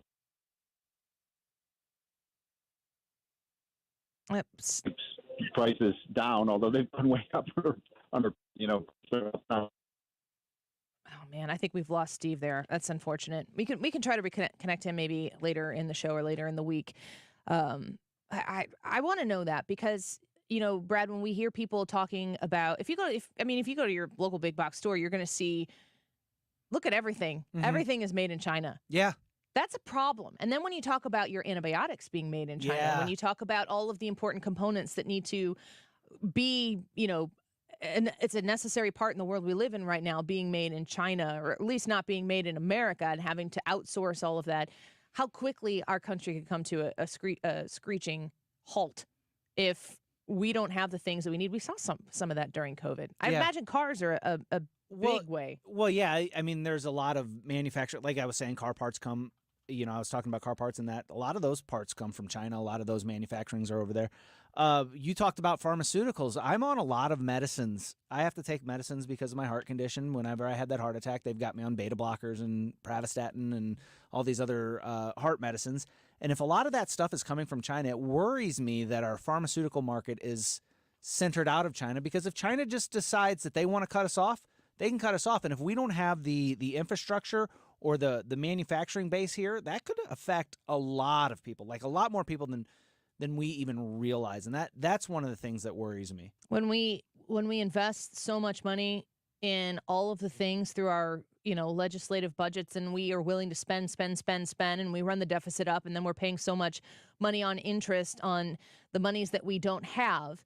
It's interesting that we're willing to invest in those type of things, but not really to invest in keeping important, prioritized production here in the United States of America. Like, we should become a more productive place where more is produced here, that is sourced here. I'd love to see more of that. I'm going to talk to Steve more about that next time we get him on. We're going to take a quick break. Stewie is going to come in studio with us. Stuart's American Mortgage, a wonderful, reliable sponsor of the Annie Frey Show. I'm so grateful for him. and because he's such a source of information for me when it comes to economic questions that I have when I hear about the Fed choosing to keep the possibility of interest rate hikes on the table. I don't know if that means that they're going to or they're not going to, or they're just trying to threaten us. Let's find out from Stewie when we come back what he has to say about it. Stuart Rosenblum in studio when we return. So happy, all dressed up just like an English chapstick. This is the Annie Frey Show. Follow Annie on Twitter at Annie Frey Show. Pajamagram's famous naturally nude pajamas are back. A very luxurious Christmas gift for her, one that'll make you a holiday hero. This year, Pajamagram has upped the ante. How about a free, barely there, naturally nude nightie? How about $75 of savings? How about gift packaging options and quick delivery? That's an effortless 2-in-1 deluxe gift that you both are guaranteed to love. Soft and silky with a barely there feel, curve caressing with a fit that's better than lingerie. Best selling for a reason. Pajamagram's naturally nude pajamas and nightie are designed to make her feel amazing and drive you wild. Now is the time to win Christmas. Now is the time to go get your special someone naturally nude from Pajamagram. But hurry, this gift sells out every year. Shop now while it lasts. Head to pajamagram.com for naturally nude pajamas and save $75 on a free naturally nude nightie. This is a special alert to all Americans who own a vehicle with less than 200,000 miles with an auto warranty about to expire or with no warranty coverage at all. Due to a decline in the economy, CarShield is announcing a low-cost month-to-month vehicle protection plan that is now available to the public to save any driver out-of-pocket expenses on future auto repairs. Call now to find out how you can pay almost nothing for covered auto repairs. Yes, you heard that correctly. Pay almost nothing for covered auto repairs. An open phone line has been established for all drivers to call for a free quick quote. Call 800-652-5241 now. Drivers who are covered will not have to pay for covered repairs again. This protection plan is at an all-time low. Additionally, drivers who activate this vehicle protection today will also receive free roadside assistance, free towing, and car rental options at no additional cost. Call us for your free quick quote today. 800-652-5241. That's 800-652-5241. What do you have to lose? Call 800-652-5241. Again, 800-652-5241. You want to retire soon, but everyone keeps telling you to wait until you're 65. After all, that's the age that you qualify for Medicare and you're close to full retirement age. I'm Marvin Mitchell, president of Compass Retirement Solutions. In my new book, Retire Early, The 9 Critical Decisions When Retiring Before 65, I discuss proper planning to help make early retirement possible. When to take Social Security, what to do with your 401k, health care, how to maximize retirement income, and much more. Get a complimentary copy of Retire Early by calling 1-800-743-8510. That's 1-800-743-8510. Can you retire early? Call 1-800-743-8510 for your copy of Retire Early, the 9 critical decisions when retiring before 65. Investments and services offered through Compass Retirement Group, a registered investment advisory in Missouri and Illinois. Compass Retirement Solutions is not affiliated with the U.S. government or any governmental agency. Hi, I'm Jim Brennan. In celebration of McKelvey Homes' 125th anniversary, we're having our biggest sale of the year. Save up to $89,000, get special financing in the 5s, and free closing costs on all move-in ready homes. Visit The Preserve on Mackenzie Road near Watson for a variety of homes from the 400s, or Inverness in St. Charles at Bryan and Feisey Road. Don't miss this opportunity to save big and get in before the holidays. Visit McKelveyHomes.com. If you're starting to plan that holiday party, get on the schedule now for Grill Master Tony. You know, his holiday party schedule's starting to fill up. Get on the calendar. He does full service catering as well as drop-off service for any size corporate or house party. The brisket, the pulled pork, the ribs, and all the sides. Tony will bring the party to you. You're going to appreciate what he does and the delicious food. Your friends are going to love it.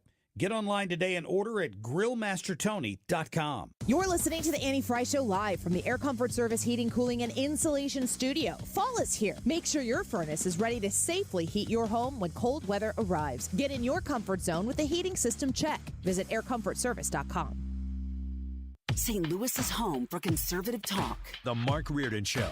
Monday afternoon, we'll talk about the Mizzou Bowl bid. Frank Cusimano with us at 4:45. Weekdays from 3 to 6. The Mark Reardon Show on 97.1 FM Talk.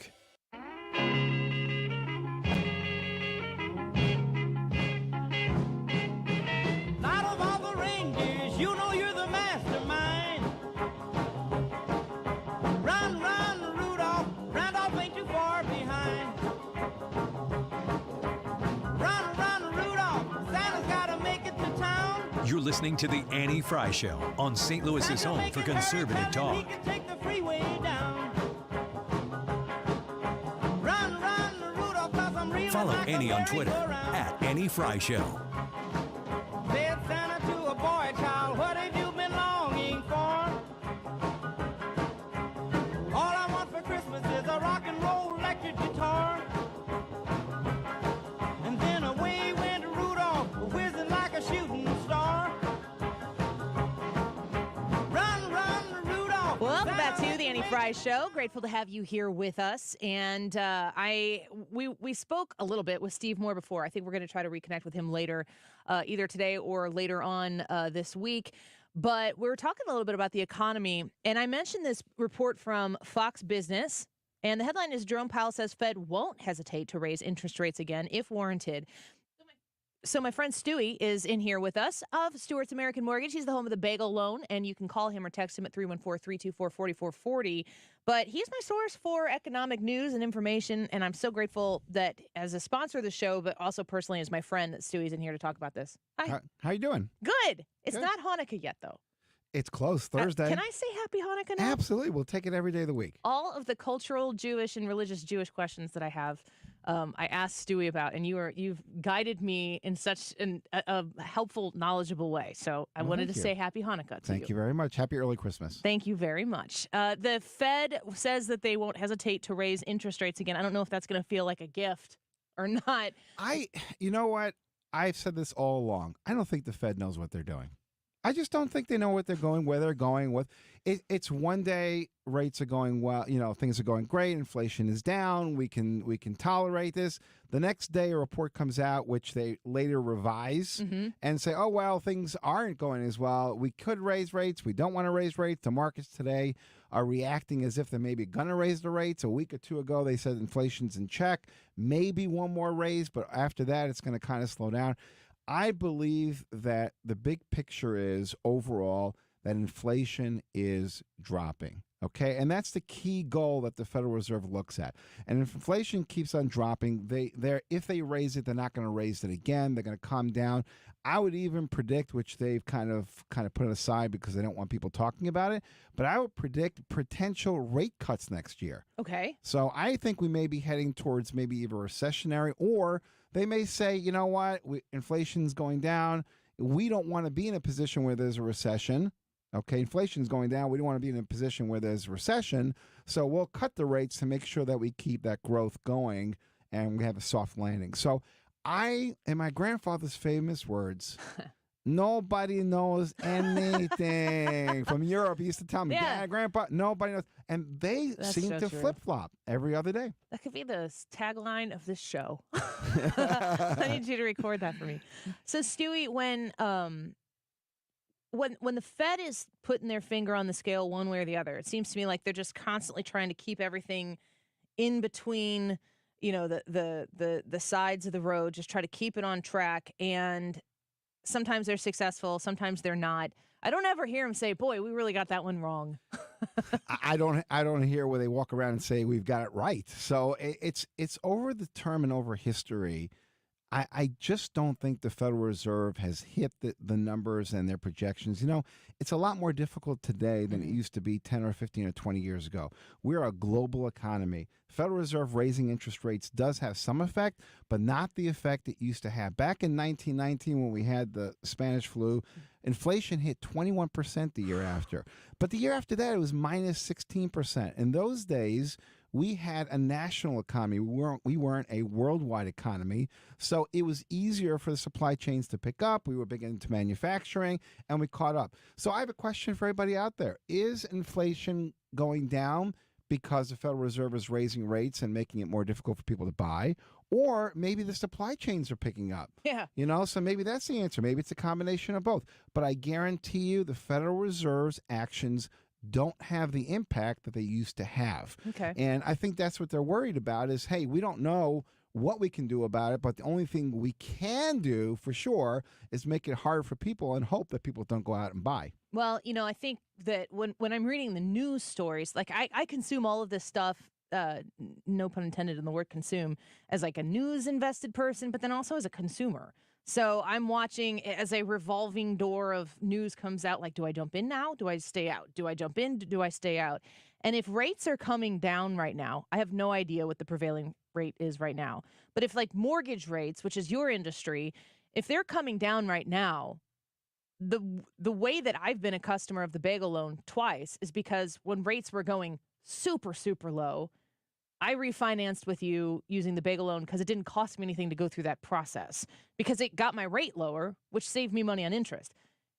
Is it to the point now where rates have come down enough to where there's a potential dramatic saving for people who may have had to purchase a house? I think anybody that's bought a house in the last 12 to 24 months needs to consider refinancing. Now, if you're going to call your lender and they're going to charge you $3,000 or $4,000 or $5,000 to close, and you're only going to save $50 a month on the payment, maybe you shouldn't do that. So with the bagel loan, there's no closing costs. Right. It's immediate savings. You don't lose anything.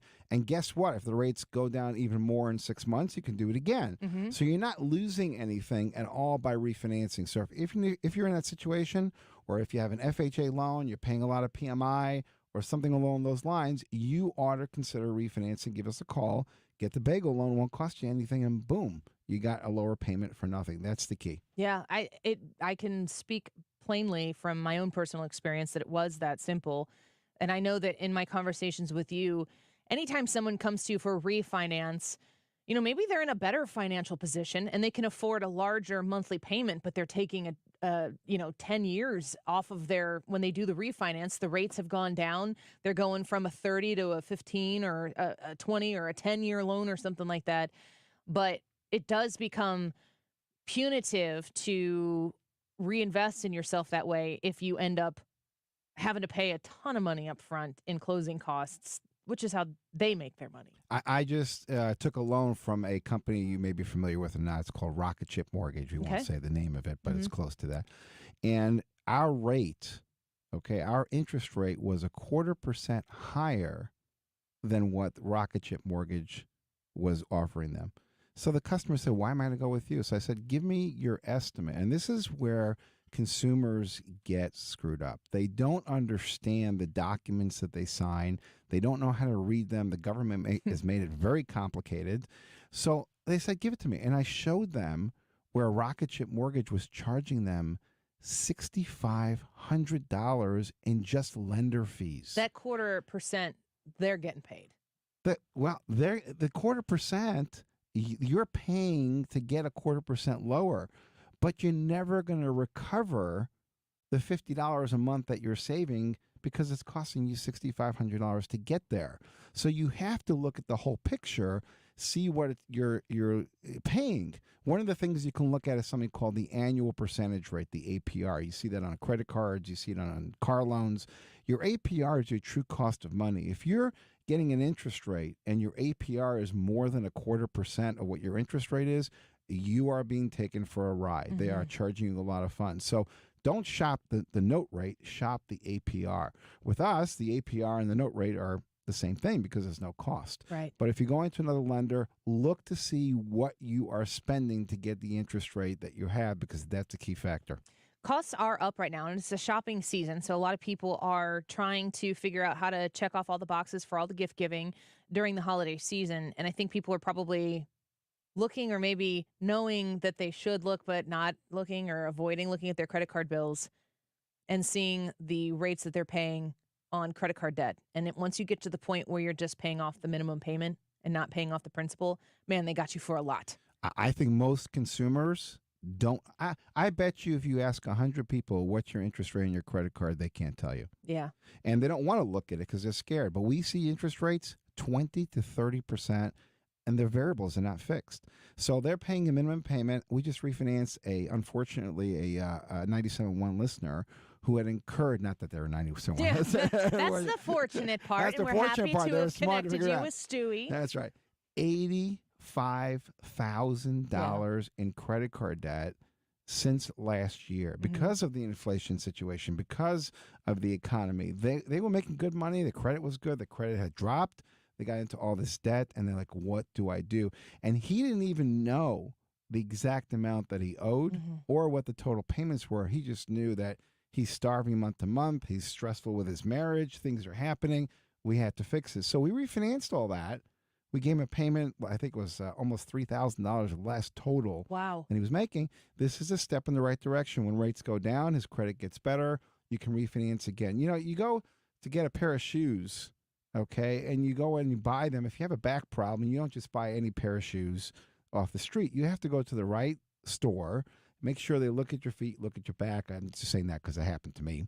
And all of a sudden, you put the right shoes on, your back pain goes away, things are starting to happen. So sometimes it's not as simple as what the interest rate is. It's more important what your overall financial situation is and how you can improve it. We're speaking with Stuart Rosenblum. He is Stewie from Stewart's American Mortgage. And I've used the Big Loan twice myself, and I do stand by it as a customer. And I'm grateful to have been able to partner with Stewie because I have a great rate because I got them when they were super, super low. But I do think that a lot of people are finding themselves right now in a position, specifically with the credit card debt. And, you know, there are 97.1 listeners out there that understand the scenario that you just talked about. And they probably don't tell anybody about it. It's possible that not everybody in your home even knows about it. I've been in situations where the wife comes over to me and says, "Don't tell my husband." Yeah. Don't, and vice versa. Yeah. And vice versa. And while I understand, you know, if you've incurred something and the debt has gotten out of your ability to handle it, the relief, the actual real relief comes in facing it and being able to work with Stewie in a discreet way to actually have a plan. Like once you have a plan, you can see the plan paying off over time, literally, and you can get ahead of it. And it does have consequences that ripple outside of just the debt problem because there are a lot of other things that come in. You're probably helping people's families and marriages. I had a customer that bought a house, and we refinanced them right before they bought it, and they actually told me that had we not refinanced them, they would have gotten divorced and not buying the other house they're going to go into. So it does impact our lives. And any way you want to look at this is the biggest investment most people make in their lives.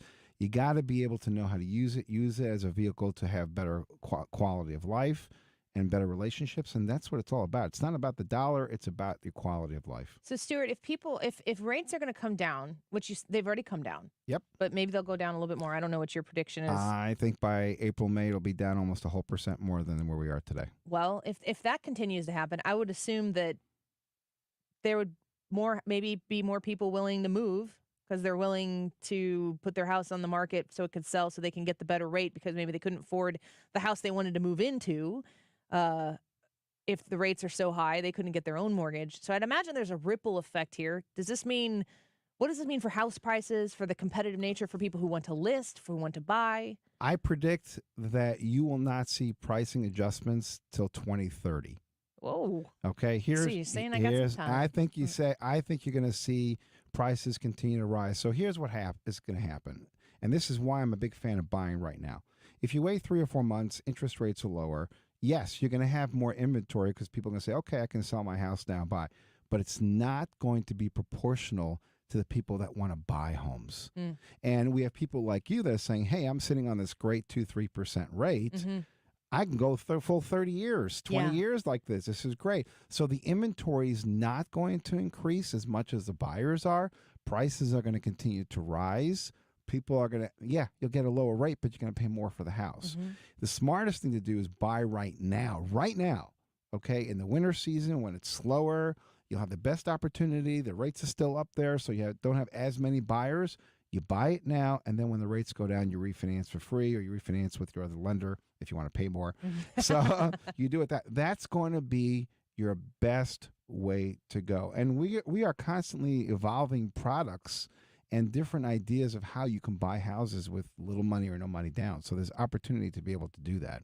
So, there's always programs that are being created. When we bought our first home in Hamel, Illinois, a very small rural town, I think that we had a first-time home buyers grant that was beneficial to us, but it was rural or whatever. So it depends on where you move to and what what kind of home you're moving into. There's a lot of government programs that are out there to help these people buy houses. I don't know, with rates being so high, I don't know how you could be a young person starting out with everything costing the way it is and was and afford the super high mortgage rates that we have seen. But there are things that are out there right now that help people get into homes, like grant programs and stuff. What can you tell us about those? Well, first-time home buyers, you're going to get a better rate than somebody that has an existing has had a house in the past. So that's number one. Number two is if you make below a certain amount of money, or if you have combined income where you don't have to use both your incomes, you're going to get a better rate. And we just came out with a program recently that if you're buying a home and you live in certain zip codes in St. Louis, we're going to give you a $5,000 grant towards your down payment. So you can actually get the $5,000 grant plus the bagel loan with no closing costs. You end up buying the house for little to nothing. So there's great opportunities in terms of down payment and down payment assistance to be able to get in the house. I'll say the same thing in terms of the interest rate. So you're going to get a better interest rate. You can't call a mortgage company and say, hey, what's your interest rate today? All these things play into what that rate's going to be. So if you're first-time home buyer, lower income, at least we can qualify you based on your lower income. If you're commission, or if you have salary plus overtime, we don't have to include your overtime. There are ways to get that income, believe it or not, lower. It used to be if you make a lot of money and your credit's great, you would get the best deal. Not anymore today. Less money, lower credit, you're going to get the better deal, unfortunately. Yeah, you're in the upside down. Yeah, it's the government's doing, but it's another conversation. I was going to say, is the Biden administration's redistribution of wealth still in play? Did anything ever happen to if you have really great credit, they're going to put an extra fee on there that's going to... You're going to have to explain to me why somebody with poor credit is going to get a better interest rate than someone with better credit, or somebody with more income that has to pay more. It sounds like Robin Hood. Yeah. It's going to pay more for people. Socialism. So what's going to happen is if you are giving people who are, let's say, less fortunate or lower credit, they've demonstrated the inability to make payments, a better deal, you think there's going to be less foreclosures, there's going to be more foreclosures. So you're almost rewarding people who make less and have worse credit, and you're penalizing the people that are doing well. I had a customer, had great income, lousy credit, spent a year getting her credit score high enough, and now she's being penalized because she's making too much money. So it doesn't make any sense. It doesn't make any sense. It's totally ridiculous, but that's the way it is. Stewie, thanks for coming in to see us today, because the Fed and their constant conversations about trying to manipulate, and which is not anything particular to this administration. They're always trying to do it. But everyone's trying to do the best that they can for themselves. In a lot of places, it's harder to go to the grocery store. It's harder to go to the gas pump. And when you make a big purchase, like getting a mortgage on a house, you need to get yourself the best deal possible. And we always appreciate you marrying the news headlines with the reality of what you do, because you've helped so many 97.1 listeners. We're so grateful for it. Right. And just to remind you again, if you're on the fence, whether you should or shouldn't refinance, or whether you should or shouldn't buy, remember what my grandpa always say: nobody knows anything. So take advantage now. Bird in hand's better than two in a bush.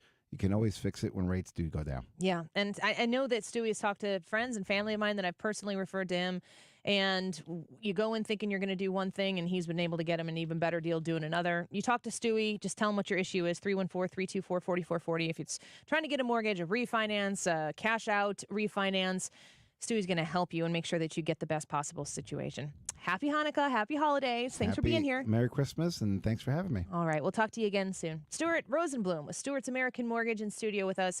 If you are interested in anything Stewie can do to help you, give him a call or just text him, 314-324-4440. That's 314-324-4440. You can Google the bagel loan to find out more. We'll be right back. This is the Annie Frey Show. Follow Annie on Instagram at The Annie Frey Show. Run, run, Rudolph. Santa's gotta make it to town. I'm embarrassed to say this. I've been using deodorant on my armpits for 30 years, and anytime I noticed odor anywhere else, I thought I needed another shower, I wasn't clean, or I felt like there was something wrong with me. And then my gynecologist told me about Lumi. It's a whole body deodorant for pits, feet, and privates that controls odor anywhere and everywhere on your body. Since Lumi, I never have to worry about body odor ever again, anywhere on my body. And that reassurance is worth every penny. There's a special offer for listeners. Use code 300 and get an extra $5 off a Lumi starter pack that comes with a solid stick, cream tube, free product of your choice, and ships free with code 300. LUME deodorant.com, code 300 for an extra $5 off a Lumi starter pack. With over 200,000 5-star reviews, I am so sure you're going to love it. Or return it for free. That's LUME deodorant.com, code 300 for an extra $5 off a Lumi starter pack. LUME deodorant.com, code 300. Mark Cox here. I've got an idea. Let's all go to Italy next spring. I'm going to the Amalfi Coast next spring with my friends of conservativetours.com, and you can go along as well. We'll cover Rome, the Amalfi Coast, Puglia, the Isle of Capri, the Abbey of Monte Cassino. It may be one of Italy's best-kept secrets. You know, I've been to the Amalfi Coast before. It is without a doubt one of the most beautiful places I've ever seen. While you're there, you can take a high-speed jet foil over to the Isle of Capri, which is a site that everyone needs to see. Positano is absolutely beautiful. Sorrento is just gorgeous. You'll get to visit the ruins of Pompeii as one of your side trips if you go on this trip. It's $53.67 a person. That includes your airfare from St. Louis. Call them toll-free at 888-733-9494. It's 888-733-9494 or conservativetours.com. Hey, it's Bo Matthews, and if invasive plants and trees have overtaken your pasture, roads, trails, or dams, then you need Missouri Brush Control. Their special forestry mulching equipment helps landowners reclaim their property. Enjoy your land like you've always dreamed of. To learn more, visit MissouriBrushControl.com. While no child should have to spend the holidays in the hospital, there are many at SSM Health Cardinal Glennon Children's Hospital who will not be able to experience the joy of opening gifts around their tree. Please join 97.1 FM Talk and give the gift of hope and healing to Cardinal Glennon kids and support the Tree of Hope year-end giving campaign. Your gift ensures these brave patients can continue to receive the critical care they need during these challenging times. Thank you for giving at treeofhope.org. Hi, Thomas Helbig here with the Retirement Advisory Group. Hi, I'm Bob Kershaw. As a family business, we'd like to wish all of you a Merry Christmas and a Happy New Year. We grew up right here in St. Louis, part of a large family, and that's what makes the holidays so special. The things we hold in our hearts, not in our hands. It's the people, family, friends, and the personal relationships that grow stronger with the passing of time. In the past 37 years, we have become part of many lasting relationships, and we have made a lot of friends in and around St. Louis, and that just can't be taken away. So as we turn the page and put yet another year in the books, let's remember to be good to one another. And for those of you who may have lost loved ones, our hearts go out to you. Here's hoping next year will bring even more joy and blessings to all of you. And remember the important things to be thankful for. So once again, from all of us at the Retirement Advisory Group, and from our family to your family, we'd like to wish all of you a very Merry Christmas and a Happy New Year.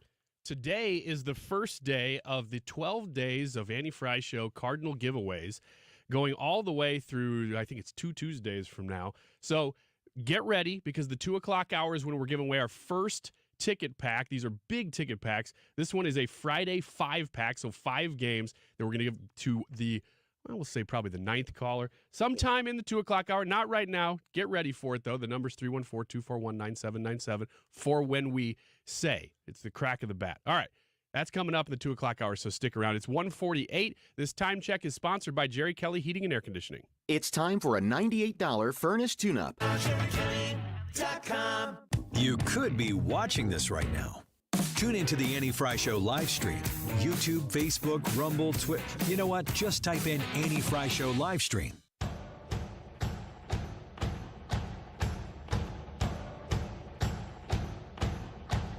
You're listening to the Annie Frey Show. Interact with Annie on Facebook. The Annie Frey Show. I'll be your light, your match, your burning sun. I'll be the bright and black that's making you run and feel alright.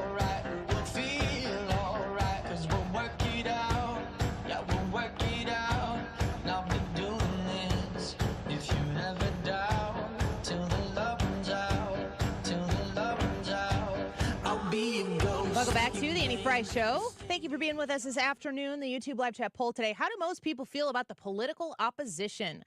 That they're wrong, that they're evil, that they're persuadable, or that they are indifferent? Ryan, what do you think about how most people feel about the political opposition? And remember, this is for anybody, so anybody's political opposition could be different. Yeah, I think that we're at a point now where over 25% of both parties will say that they think the other side is evil. So that would be most people. I would say that it is that they think, the most people think that the other side is evil at this point.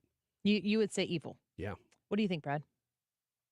Well, I'm not as black-pilled as Ryan is right here on this one. I think that most people think that the other side is just wrong.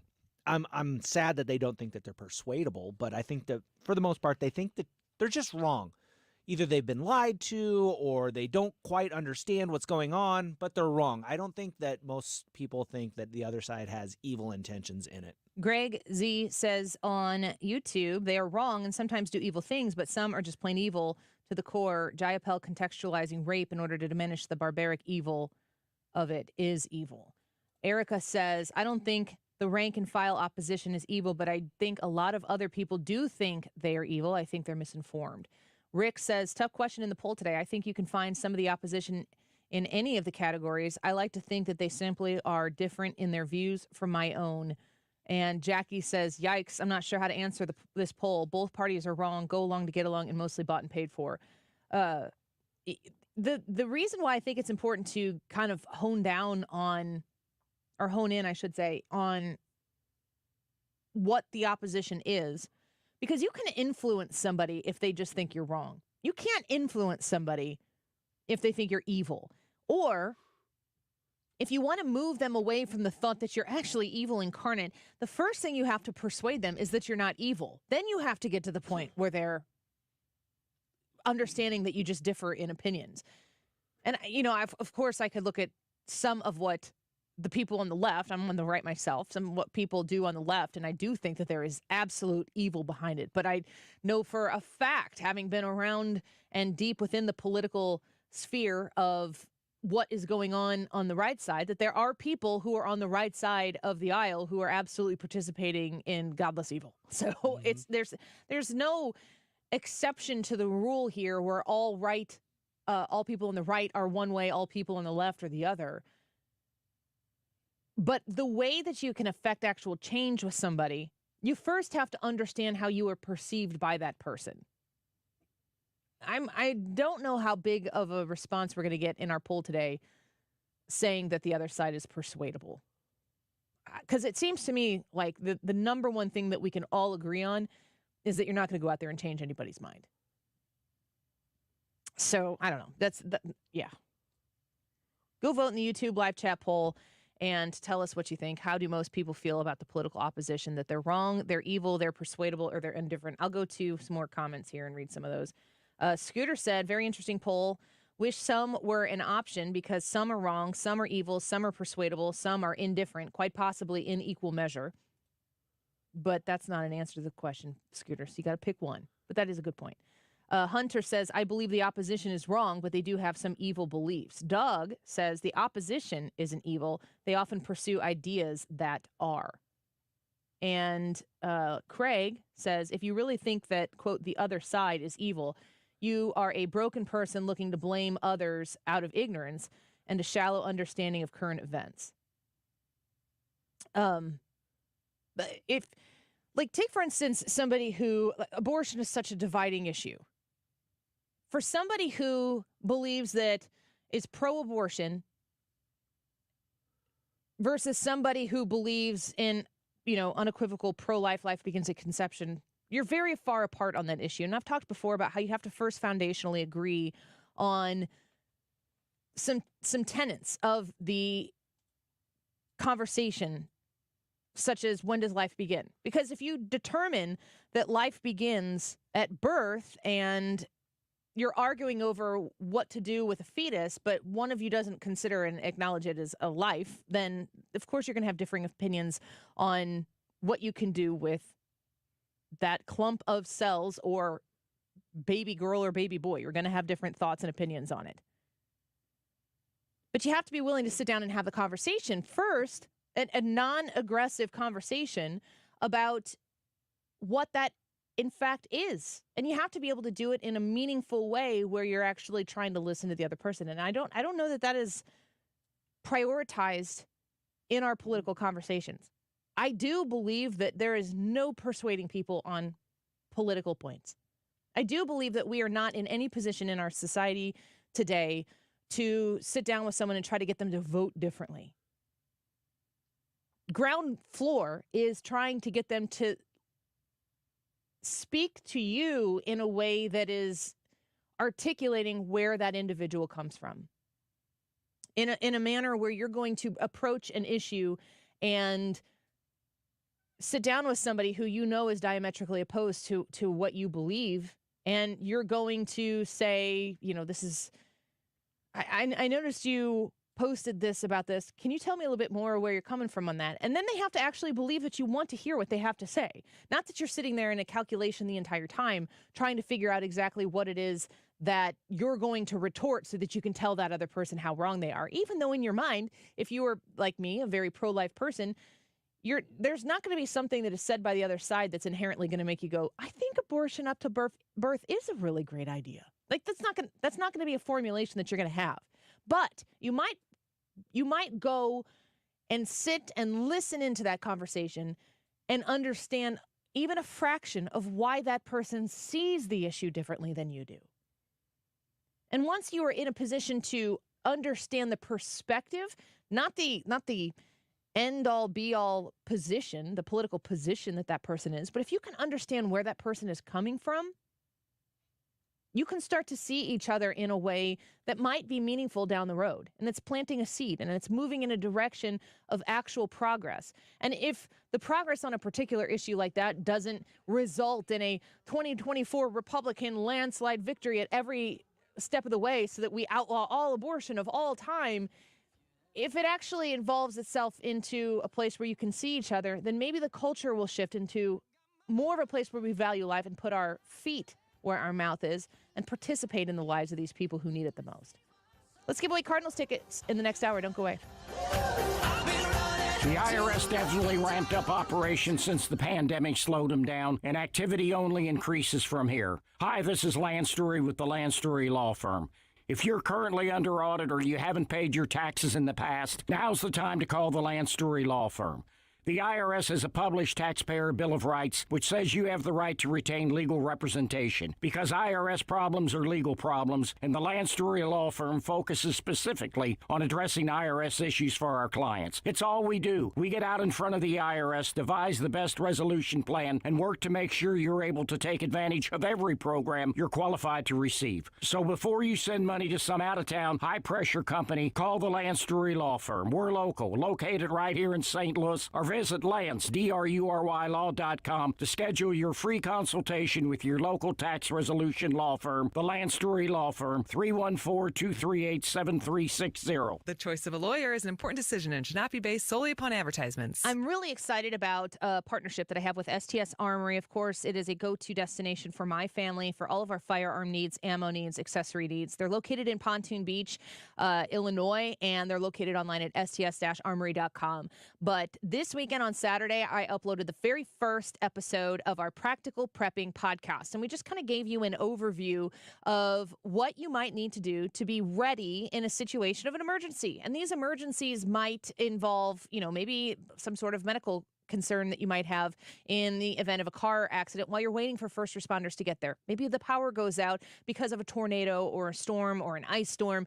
And there are certain things that you can have in your possession that don't cost anything and other things you can invest in to help you be ready. STS Armory can help you with all of that, but they're my guest hosts on that podcast. Subscribe to the Annie Frey Show podcast to learn more. For all of your needs this holiday season, when it comes to firearms, go to the place that I trust. Go to STS Armory online at sts-armory.com. Is your home, business, or church looking tired, chalky, or in need of curb appeal? Go Rhino. Tired of painting year after year? Go Rhino. Our unique 3M ceramic technology is perfect for brick, stucco, aluminum, steel, color lock masonite, and more. It's backed by our 25-year transferable warranty to not chip, crack, or peel. Great if you're staying, and even better if you're selling. Our ceramic coating allows you to maintain all of your architectural features. The decision to do vinyl will leave your home looking like a plastic moldy box. With Rhino Shield, in 15 years, your home will still have that, wow, it looks like you just got it painted. We've done large condo complexes, parking garages, pole barns, and commercial strip malls. We coat sloped and flat roofs to extend their lives too. Evaluations are free. 877-25-RHINO or 877-25rhino.com. See what we did there? Genius. Tell them, ladies. No paint, don't vinyl. Go Rhino Shield. Never paint your house again. Rhino Shield.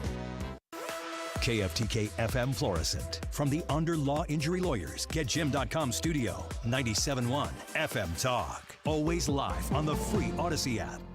This isn't just an issue for the United States. I'm Lisa Brady, Fox News. That from the White House after the USS Carney intercepted some of the drones fired by Iran-backed militants at several commercial vessels in the Red Sea over the weekend. These ships were not U.S. commercial ships. They were from a variety of nations. This is an issue for the entire world, for every country that relies upon maritime commerce to sustain their economy. And by the way, that is every country. National Security Advisor Jake Sullivan says the U.S. has every reason to believe the ship attacks are fully enabled by Iran and that the U.S. will take appropriate action in consultation with others to address what he calls an emerging threat from the Houthi rebels in Yemen. Sullivan also defending the U.S. response so far to Iran proxies targeting U.S. forces in Iraq and Syria. It's day 4 of renewed fighting in Gaza. It's too soon for me to sit here and tell you that I'm going to pass some comprehensive judgment. But Sullivan says Israel has used a more targeted evacuation warning for civilians in southern Gaza. He says efforts are ongoing to resume a pause in fighting and get more hostages released. A man accused of stealing hats becomes a homicide suspect after a deadly stabbing at a Macy's in Philadelphia. Interim Police Commissioner John Stanford said this case is a tragic progression. Started as a retail theft, upgraded obviously to a robbery, and then led ultimately to a homicide. The stabbing victims worked for Macy's as loss prevention officers. The suspect tried to use mass transit to escape. Commissioner Stanford said help from the public led cops to him. He has been ID'd by other individuals that were here. Homicide investigators have taken over the case. Police are holding off for now on identifying the suspect and the victims in this case. Fox's Gernal Scott. America is listening to Fox News.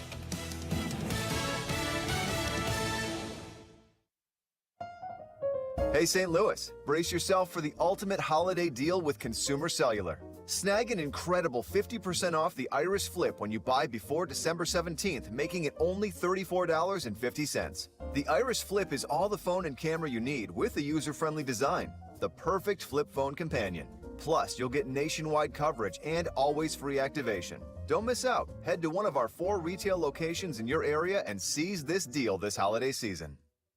With the holidays upon us, the increase in traveling, shopping, and connecting online also heightens the need to protect your identity and finances with LifeLock. Identity thieves see this time of year as an opportunity to drain your accounts, open new loans in your name, and damage your financial future. LifeLock detects and alerts you to threats you might miss on your own. Don't let the busy holiday season catch you off guard. Save up to 25% off your first year with promo code NEWS at LifeLock.com. Air Comfort Service, heating, cooling, and insulation. Weather. Chief Meteorologist Dave Murray. Chilly times, partly sunny probably at best. 48 for the high tonight. Still a fair amount of clouds around, partly to mostly cloudy. 38 degrees. Here comes a cold front first thing in the morning on Tuesday, partly to mostly sunny, but it's windy. Gusty winds from the northwest. 48 for the high. That's in the morning, dropping through the 40s in the afternoon and falling to 28 Tuesday night into Wednesday morning. This is 97.1 FM Talk. Chief Meteorologist Dave Murray. You couldn't pick a worse time to sell your home. Sure, your home is worth a small fortune right now, but are you really going to swap your 2 or 3% current interest rate and pay 7 or 8% interest on a new house? No way. You don't have to with the Get Paid and Stay program from Truehold. This is ingenious. With the Get Paid and Stay program, Truehold will buy your home now at its best current value. You bank the cash cash and stay in your home until interest rates come back down, or as long as you like. It's your call. Plus, you won't have to pay property taxes, insurance, or upkeep anymore. Truehold pays those expenses. Learn about Truehold's Get Paid and Stay program. Call 1-855-300-9993 or visit Truehold.com. The smarter, faster way to cash out on your home's value without having to move. That's 1-855-300-9993 or visit Truehold.com. I was having a lot of sinus infections. My sinuses were clogged, pressure, headaches. Linda suffered for years with chronic sinus infections.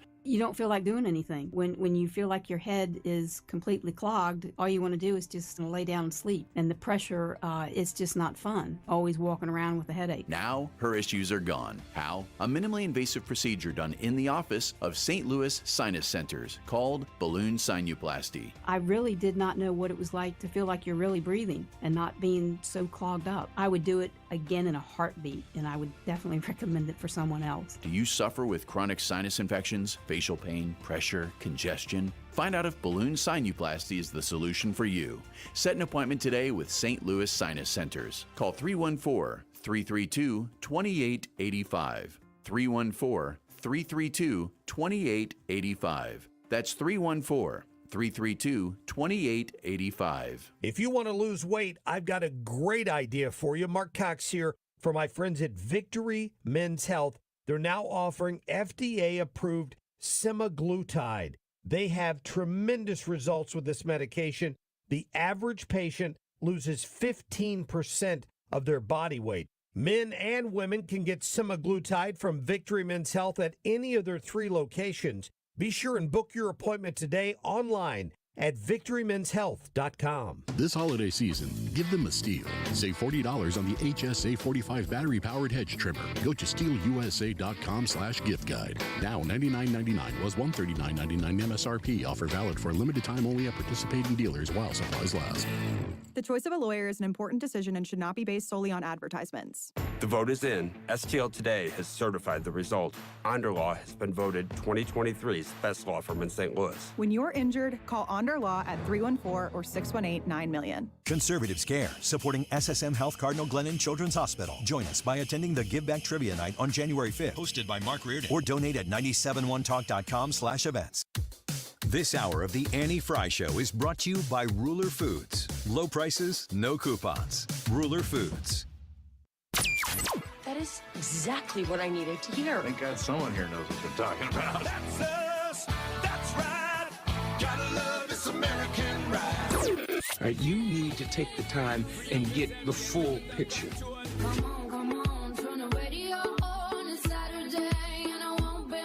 Don't get me wrong, I love the ladies. I mean, they rev my engine, but they don't belong in the newsroom.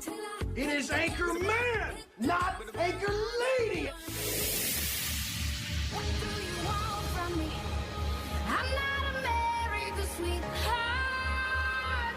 Goodness sake, kid. Keep your voice down. Your father's listening to the radio. I'm not America's sweetheart. This is the Annie Frey Show. Happy Monday. Welcome back to the Annie Frey Show. A reminder, in this hour, we are going to be giving away a little bit of a exciting opportunity for you to win a Cardinal ticket pack. And those tickets are a 5-game pack that features tickets to 5 Friday night games, including showdowns with the Dodgers, Brewers, and more. So you want to listen, and when you hear the sounder, you need to call 314-241-9797. Very excited to be giving away these tickets as a 12-day giveaway here on the Annie Frey Show. I've noticed a lot of these articles coming across my feed these days, and I find them to be interesting and intriguing to listen to, or to read, I should say, because I'm living in this part of my life where I'm raising children. And of course, if you're raising children, it's the most important responsibility that I have as a human, is my responsibility as a mother, because these people rely on me and I need to be there for them and provide for them. But I'm hearing a lot of things like this. This is from Business Insider. It says Millennial and Gen Z parents are struggling. All right. Well, what does that mean? How are they struggling? I'm a millennial parent. I'm curious what the experience is here. Well, these articles often take a pathway that sounds similar to this, and I'm going to have another article that I'm going to highlight here and get your thoughts on it. Kyle Taylor doesn't have a village. Now, I want you to listen to some of the things in this first paragraph that I'm going to read through that kind of set up the story of how we get to the problem that is stated at the beginning, which is the idea that people who are of the millennial or Gen Z age who are parents are having a really, really rough time. And the paragraph says the Alabama-based 26-year-old and his girlfriend were delighted when their daughter was born a year ago. But nowadays, they're feeling a bit lost. To make ends meet, Taylor has been spending a lot of time at work. And while his girlfriend stays at home, Taylor's schedule and the needs of the baby have left them stretched thin. But none of Taylor's friends are parents, and most don't plan on having kids, leaving them unsure how to chip in with a newborn. Growing up, Taylor always heard about the proverbial village it takes to raise a child. Now that he actually has one, he realizes there is no village anymore. Taylor said, there's already this kind of disconnect for us. People aren't thinking in terms of like, how can I support my friend? Rather, I think they're just kind of grateful that they're not in my situation to have something to care for.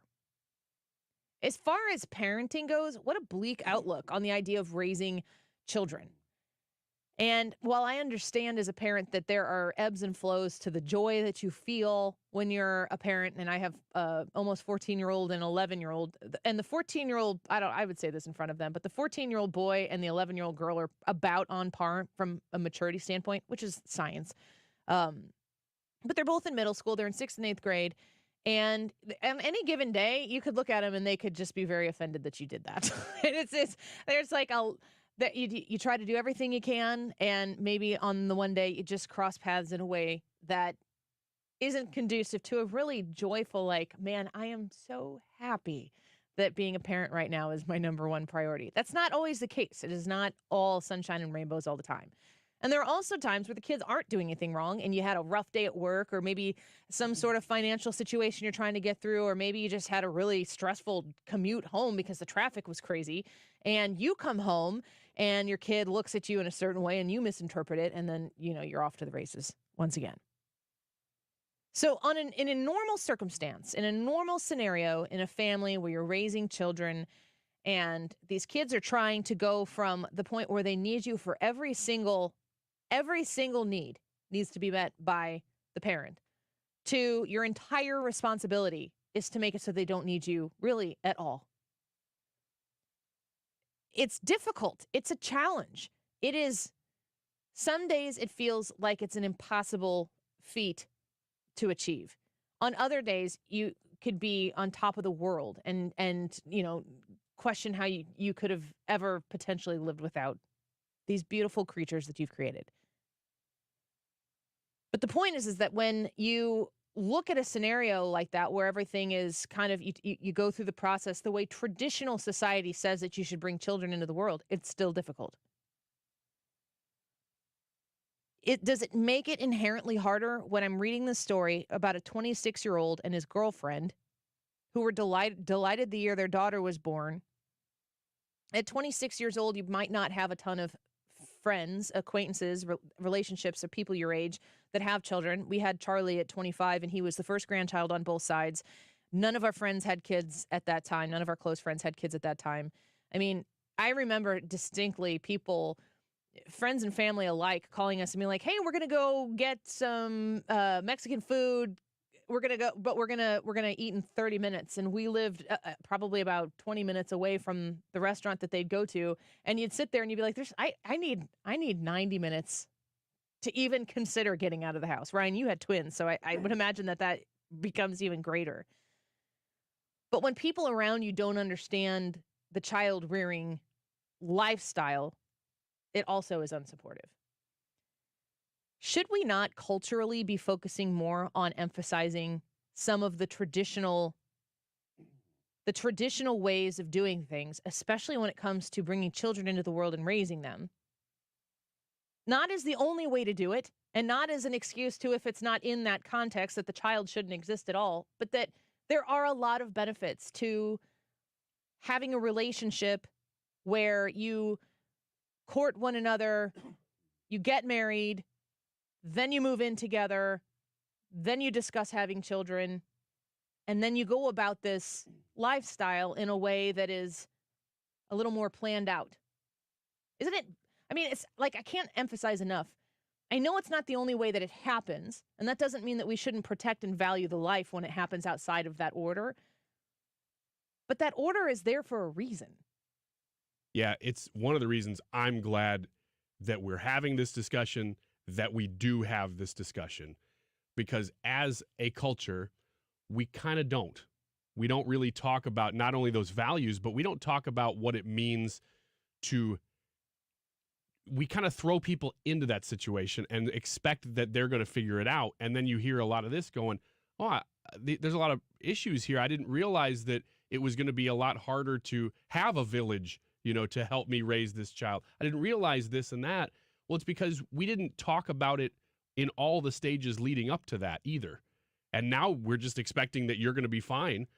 And so this whole thing is something that I hate, that almost we have to carry that mantle, because that's something that everybody should always be talking about, and not just like in media. I mean, with each other, in life, with family, with friends, with your kids, with your parents. That's a discussion that should be had the whole time, not just right when you have a kid. The article goes on to say, and I find this to be incredibly influential, too, on the circumstance that I think that these millennial and Gen Z parents do find them in. Like, this is really freaking hard. Mm-hmm.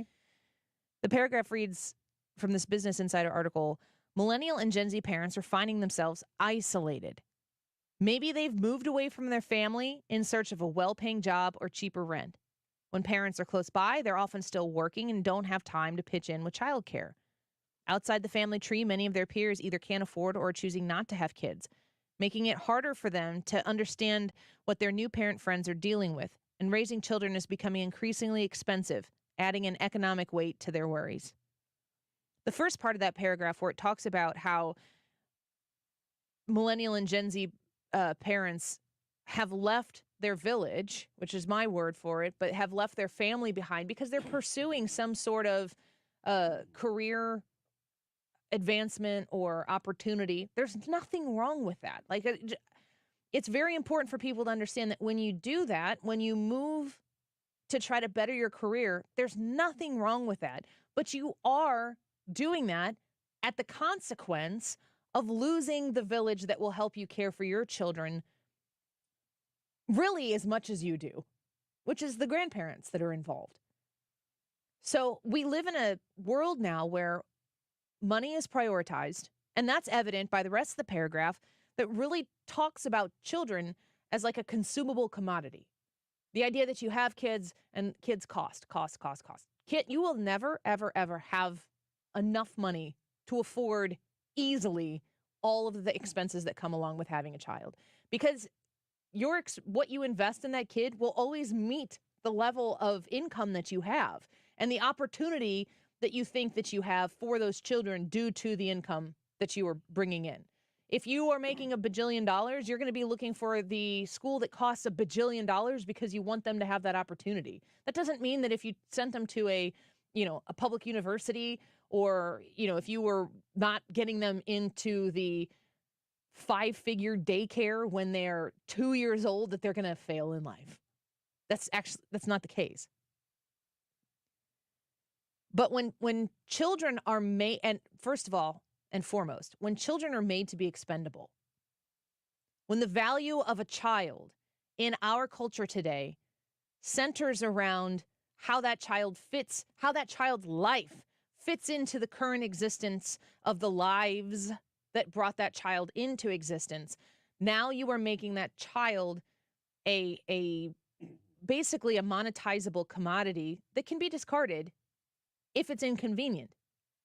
So now the child is coming into the world, any child is coming into the world based on the level of convenience. And they are freaking inconvenient. Yes. Yeah, you're never going to make enough money that the child is not going to feel like a huge sacrifice. You are going to sacrifice a lot of your life, even if you have a lot of money when you have a kid. Are you going to, is there going to be a financial payoff from your children? That, like, bringing children into the world, is there ever a time where you're like, that was a really good monetary investment? I sure hope so. Training my son to work at Boeing right now for that reason. Boeing, are you listening? The answer is an absolute no. There's no time where the money comes back to you and you're like, now it was worth Right. it. That's not the way it works, because the benefit, the joy, the fulfillment that you get out of having children has really nothing to do with money, because the money, it's always a net loss financially. I've never seen anyone talk about not having children and believe them when they were like, I made 100% the best decision because my life is full. What's her name? She had a nighttime show. She's awful. She's so upset and angry all the time. It's not Amy Schumer, right? Chelsea Is it? Handler. Chelsea Handler. Yeah, she does all these. I don't know if she does all these, but there's one very particular one where she talks about being childless and how fulfilled she is and all of the things that she gets to do in her life that she wouldn't have been able to do if.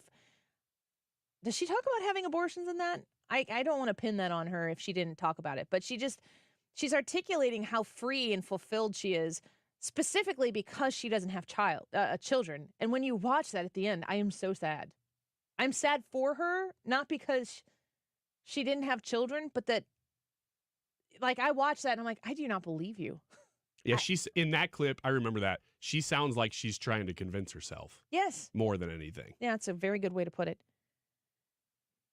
When there's no level of equality, there's no legislation, there's no public program or private program, there's no amount of maternity leave. Like Odyssey has been a fantastic company to work for. As somebody who had a child employed by Odyssey, Emmis previously, when I worked there before our station changed ownership. In 3 of the 4 pregnancies, I've had 12 weeks of maternity leave compensated for. This is an enormous benefit as a working mother to have that. Being paid while I was on maternity leave did take what would be massive stressor off of my plate as a mom. But it didn't equalize my husband, who was going to work and getting paid, with my experience recovering from birthing children, of which the 4th one was a 10-pound baby. That's a big one. And yep. I'm glad she was the 4th, not the 1st. It doesn't equalize anything. There's no equalization of it. And my husband has yet to this time never been able to birth any of our children, even though I told him if there's a 5th, it will be on him. Give him credit. He's trying. He's pretty happy with the situation as it is. Private conversations I've had with him. Is he your best friend? This is touche. There is no equalization of that balance, because I am the one, as a woman, who can birth the children. I bear that responsibility. That is on me. That isn't on anybody else in our family who can do that. It has to be me. It has to be the woman. That is a part of being a woman. There are people out there who want to try to equalize that in a way that is relying heavily on you being such a nice person that you don't say anything because you're not interested in a fight or upsetting anybody who might have a different perspective or outlook on their life. But the only way that gets to be a prevailing point is if you're quiet about it. The only way that gets to take a little more oxygen out of the room is if there is silence in opposition. That's the only way.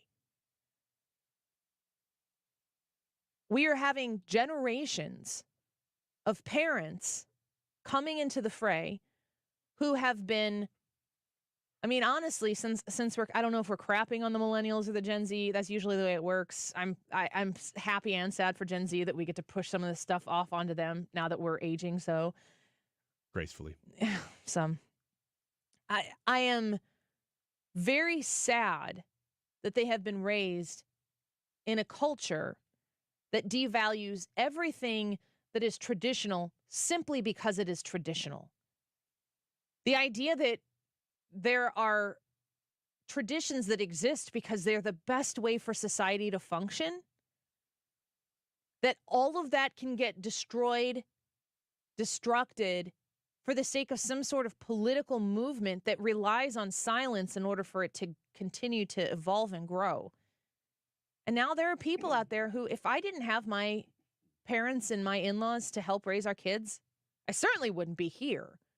I don't know if Molly, my 4th child, would exist because I don't think I would be able to handle it. And having children is expensive, and having a 2-income household is important for us to be able to raise 4 kids, to be able to provide them the things that they need. I have done things in a very traditional sense that I don't think is the only way that you can raise children. I just think that when you start removing the traditions or the more traditional ways of doing things, that you break down a system that will then result to generations of people going, I don't know if I can do this. In fact, I'm not even going to do this. That's the breakdown of society. That's like a really bold thing to say. Yeah. Society will break down. I was talking in the first hour about, democracy ends if you don't vote Democrat, which is what a lot of Democrats say. And I hear people on the right say, the country will cease to exist as we know it if we don't vote a Republican in. And maybe there's an element of truth that exists in either one of those statements that once you get to the final point is lost. But if we don't value the family unit, I feel like that's the apex of where everything else starts to destruct and degrade. Is that too broad a statement? No, it's not. It's not at all. And that whole point, because you go from being, especially with your first kid, it is very hard because you go from being social, very social, to all of a sudden alone with your child, unless you have that community built in, which is, I've only seen it two ways. One is your family, and the other is your, popular term, church, but it's faith community. Maybe there are others, but American culture today, that is the two ways that I have seen support happen when somebody has a child, especially the first child, and you need it. You got to have it, or you're going to go crazy. It's really hard.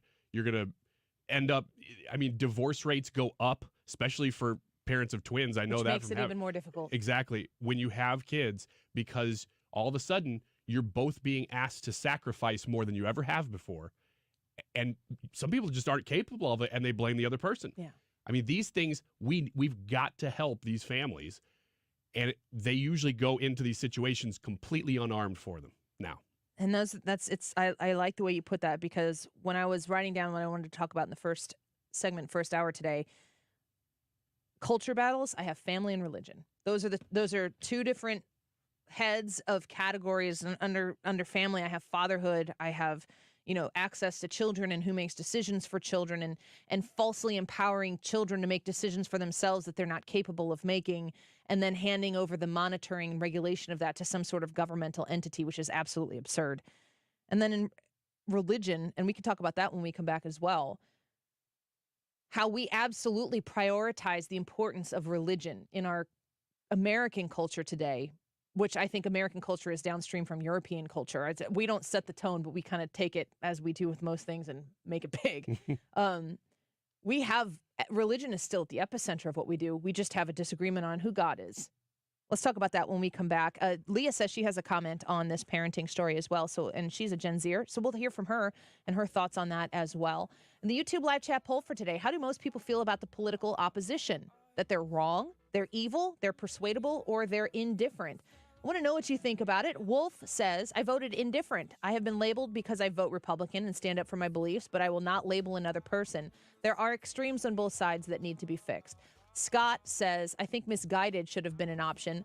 I don't think most of them are evil, and some of their ideas may be good. People are just misguided into believing that one side is right and one side is wrong. Scott, vote that they're wrong, because that is a good way of articulating that, and I'll put that in that category as well. Let us know what you think. I'd like to feature your comment here. And stick around, because before this show wraps up, in this hour, we're giving away a great Cardinals ticket package. We'll be right back.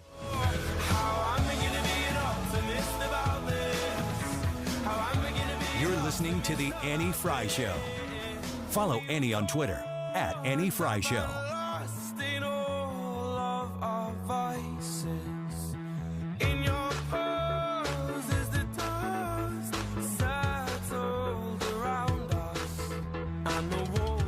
Tumbling down in the city that we love. Great clouds roll over the hills, bringing darkness from above. But if you close your eyes. Michael's Flooring Outlet is online at igotfloor.com. Shopping for flooring at Michael's Flooring Outlet's a smart move. I know that you can shop other places. They know you can shop other places. Just make sure that before you make your final shopping purchase, that you make your final decision, that you do give Michael's Flooring Outlet an opportunity to earn your business. I'm very confident that they will be able to do that. If you're looking for a hardwood type of a floor, now there are a lot of different technologies in the hardwood aesthetic that you need to make sure that you're aware of when you're making an investment in something. What's the maintenance for it? What is the lifetime warranty of it? If you are shopping Revwood Select and Plus lines, the Revwood Select has a 10-year waterproof warranty, plus a lifetime all-pet warranty. And the Revwood Plus has a Wet Protect waterproof wood, and it is steam cleanable. I want you to understand that the Michael's Flooring Outlet staff is there to make sure that you understand what your purchase is, because the value of your hard-earned dollar, they want it to stretch as far as it possibly can with your shopping at Michael's Flooring Outlet, because they offer you great value. They care about value, they care about quality, and they care about great customer service. Find the Michael's Flooring Outlet nearest you at igotfloor.com. Pajamagram's famous naturally nude pajamas are back. A very luxurious Christmas gift for her, one that'll make you a holiday hero. This year, Pajamagram has upped the ante. How about a free Barely There naturally nude nightie? How about $75 of savings? How about gift packaging options and quick delivery? That's an effortless 2-in-1 deluxe gift that you both are guaranteed to love. Soft and silky with a Barely There feel, curve caressing with a fit that's better than lingerie. Best selling for a reason. Pajamagram's naturally nude pajamas and nightie are designed to make her feel amazing and drive you wild. Now is the time to win Christmas. Now is the time to go get your special someone naturally nude from Pajamagram. But hurry, this gift sells out every year. Shop now while it lasts. Head to pajamagram.com for naturally nude pajamas and save $75 on a free naturally nude nightie. It's football season, and the NFL is in full effect on the free Odyssey app.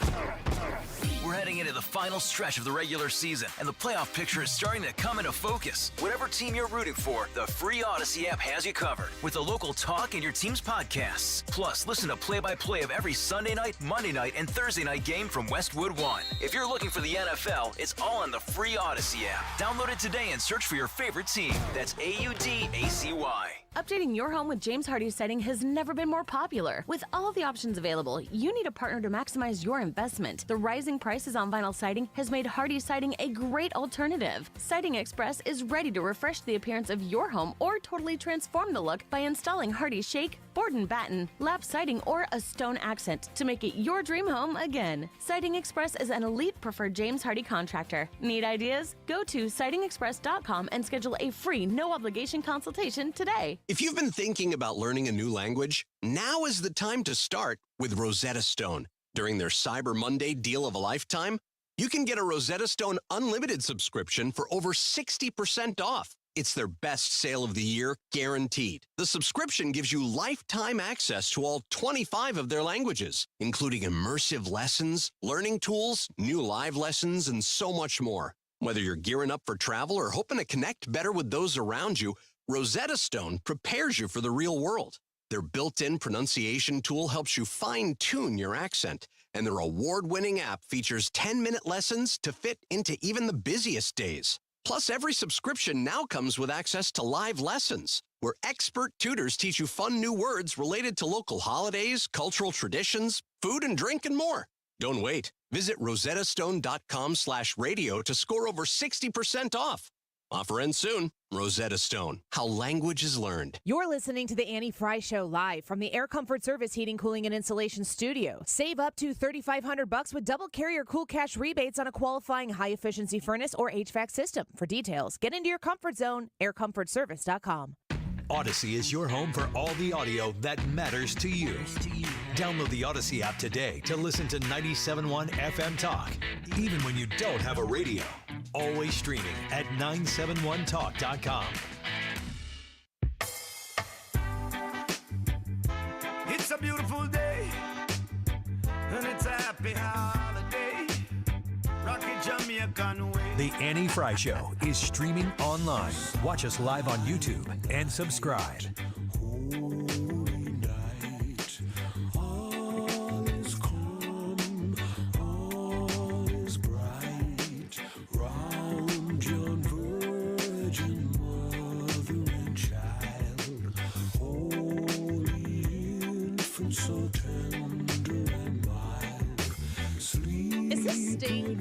and Shaggy. Is it Sting? Yeah. I know it's Shaggy. I saw it in your music list, and I'm like, oh my gosh, what is this? I saw that you had put this in there. Yeah. And I've seen them perform this. Oh, really? Yes. I didn't know anything about this. I've seen it on the television. But I still didn't remember what it sounded like when I heard it. I listened to it. I'm like, oh, okay. Nice little vibe. Yeah. We were talking about millennials and Gen Z struggling to raise children and wondering where the village is. Another article here talks about, it says, it takes a village to raise a child, says the famous African proverb, but many millennial parents are raising children without anything resembling a village to help them. Some are sharing their child care struggles on TikTok through hashtags like hashtag moms of TikTok, hashtag it takes a village, and hashtag where's the village. Stop telling us it takes a village to raise a child, one TikToker wrote in a video caption. There is no village. Women were never meant to raise their children completely isolated, which is why a lot of us feel completely alone and also depressed. We talked about this in the first segment, so if you're just joining us now, you can check out the podcast and hear the first part of it. But Leah, you're a Gen Zer, and a lot of people are saying this is, the ages are now shifting to where it's millennials and Gen Z are in their 20s. Mm-hmm. What do you think about this? So I said earlier, I was like, this might be something that actually makes me look more like a Gen Zer than a millennial. But for the longest time and still up to kind of currently, I can relate to the 26-year-old couples that were like, I kind of wish we hadn't have had kids and don't want kids. That's always been my kind of thing, that I never wanted kids because I like the freedom, and I look at my friends that have kids, and I always want to go do stuff with them, and they can't because they have kids, and it's so annoying. And so you relate to those people. Yes, I do, which sometimes I'm ashamed to say, but yeah, I get it. I get where they're coming from. So have you never wanted to have kids, or you're like right now you're like, this is not what I want in my life right now? I've never wanted to have kids. Mm-hmm. So I could see that changing maybe, but doesn't it matter too, Ryan, when people have every right to not want to have children. And if you don't want to have kids, I'm not talking to Leah specifically, I'm talking to anybody. If that's not your bag, don't have children. Don't fall into a situation where you're doing things because someone else has pressured you into doing it, of course. I always wanted to, in my mind, it was graduate high school, go to college, find somebody to marry, with a few things that were going to be necessary for me to find in that person, whomever that person was. Get married, buy a house, have some kids, have a career. That was always part of it. I do think that if my assumption is that the way the economy is, and with social media and everybody's ability to talk a lot more about these things, that the economic challenges are dissuading people from wanting to do something that I have in my family, and I bet I'm speaking for you, but I think you would agree, you have in your family. The most rewarding thing you will ever do is raise your children. I never would have thought that going into fatherhood. I did not have the same, and maybe this is a guy thing, I did not have the same life goal. It was never, I want to get married, I want to get a job, I want to have kids. I didn't know what my goals were. Surprise, surprise. I had no idea. I didn't know whether kids would be a part of that or not. I just assumed that they would at some point because I figured I would get married at some point.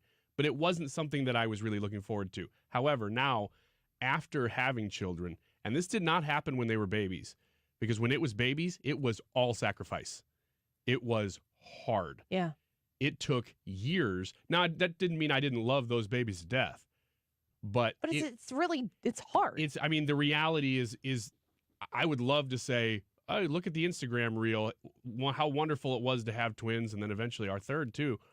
But it wasn't like that. And I didn't ever feel that satisfaction of being a father until later, until they got to be to where I could interact with them more and talk with them. And I don't know if that's just me, but it was the engagement with them that did it for me, and that came a little later. I think that there's definite difference in trajectory for young boys and young girls. First and foremost, I've had this conversation recently with a couple of people, but we're talking about girls' sports and girls' athletics, and I said that, there's no girl that's growing up competing in basketball that's like, one day I'm going to be a professional basketball player. I mean, I'm not saying there are exceptions to that rule, but how many boys at some point think I'd like to play professional baseball?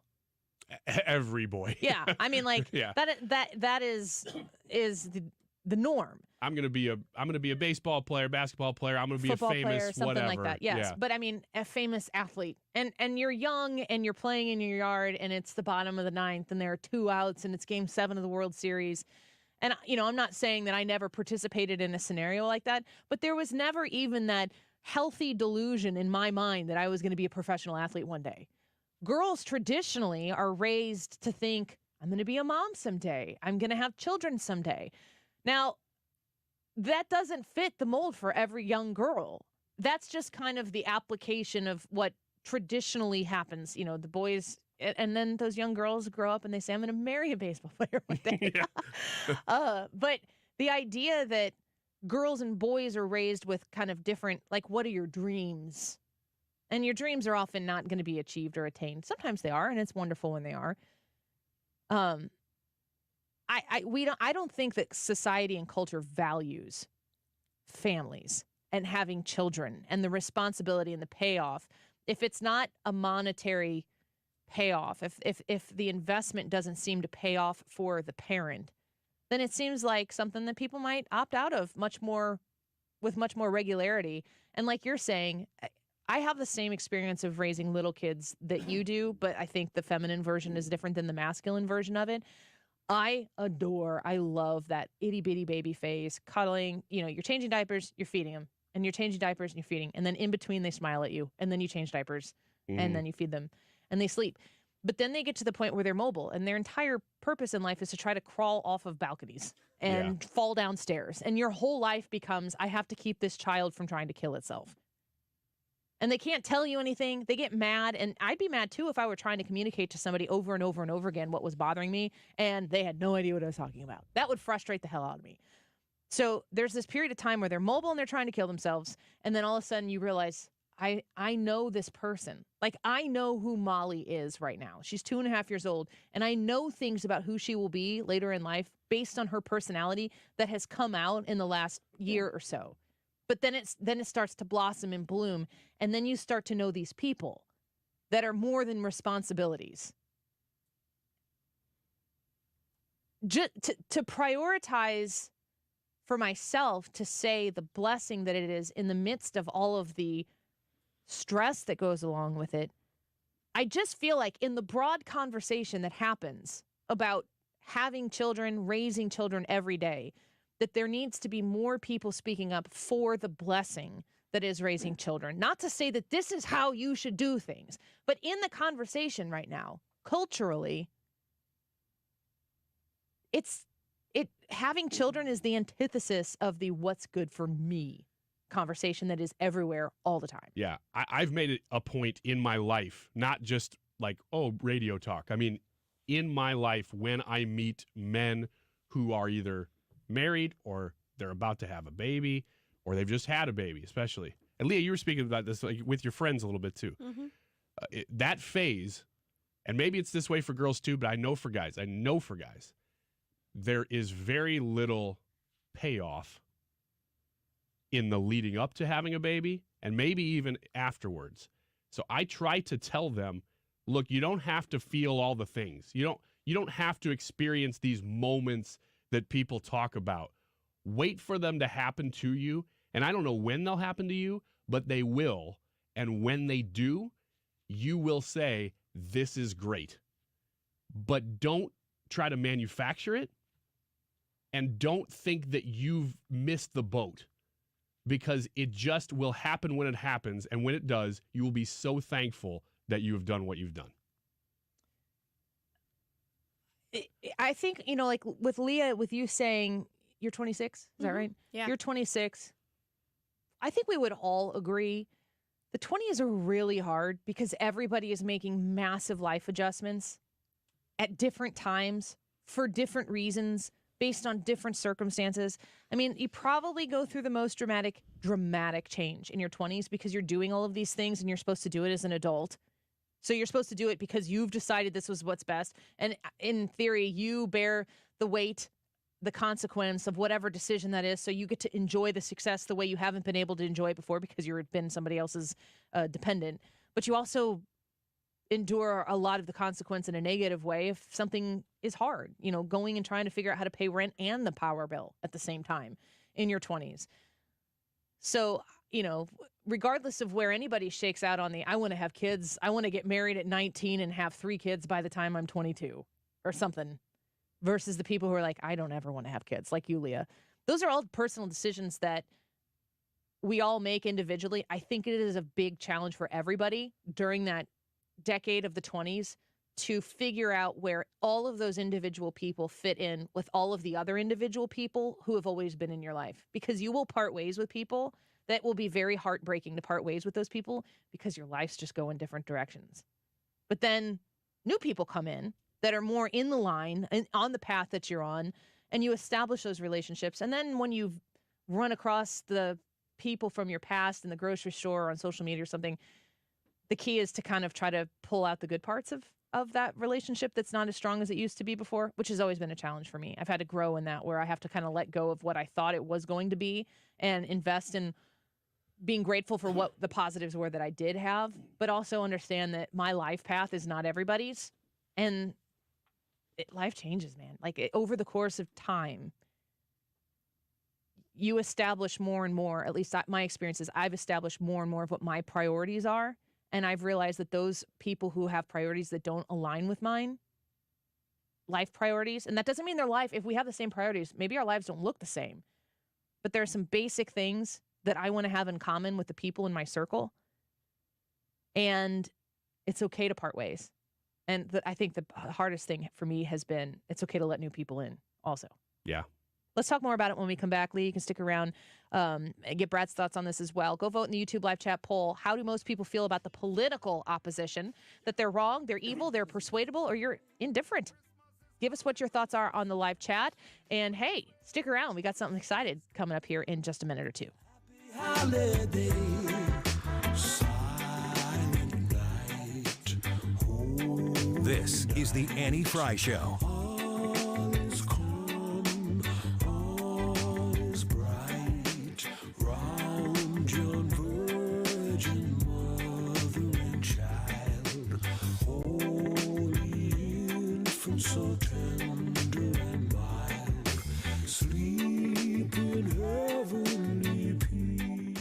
Air Comfort Service is online at aircomfortservice.com, and they've been providing residential and commercial heating and cooling services for over 50 years. They have added in insulation as well as one of the key services that they offer. So if any of those needs are what you have, call them and they can meet those needs for you. 314-513-0091. That's 314-513-0091. Yes, I said residential and commercial. If you're a business owner, a building manager, an operations manager, or office manager, or if you're married to one of those people and they do what you say, and you need to get an HVAC opinion because maybe someone's offered you a expensive repair bill, you need a second opinion. You need to get a free second opinion. There, I said the right word. Call Air Comfort Service Heating, Cooling, and Insulation to get that free second opinion on commercial HVAC repairs. 314-513-0091. That's 314-513-0091. And ask them to give you that second opinion today. You'll be glad you did. I trust Air Comfort Service in my home. You can trust them in your business as well. aircomfortservice.com. Hi, it's Guy from the Good Feet store. Listen, if you've been suffering with knee, hip, or back pain, I've got news for you. The problem may be right under your nose. I'm talking about your feet. Think about it. Your whole body is supported by your feet, right? So if they're out of alignment, that could cause issues, not just in your feet, but your knees, hips, even your back. The Good Feet system helps put your feet in your ideal position. And once you do that, everything from there on up just might work better. I'm sure you've been frustrated trying all kinds of things to relieve a foot, knee, back, or hip pain, but maybe the solution was right in front of you the whole time at the Good Feet store. Just stop in and meet with one of our specialists who will personally fit you with the perfect arch support system. They'll let you walk around, try it for free, then you decide if they work for you before you buy. How great is that? Call 314-317-9494 or visit one of our 2 locations in Creve Coeur and Shiloh, Illinois, and at goodfeetstlouis.com. Find what you've been missing at the Good Feet store. The Annie Frey Show, 12 days of Cardinals mega giveaways. All right, here we go. 314-241-9797. One more time, 314-241-9797. What do they win? They win a Cardinals 5-pack, 5 pairs of tickets to Friday games throughout the 2024 season, Dodgers, Brewers, and more. That is what's on the line today. We're giving these away every day for 12 days. It's going to be very exciting. Today's day one, 314-241-9797. Be the 9th caller because that's number... Roger Maris. Roger Maris' number. Joe Torre. Joe Torre. And Joe Torre. Tim McCarver. Wow. And Ina Slaughter. Now you really want them.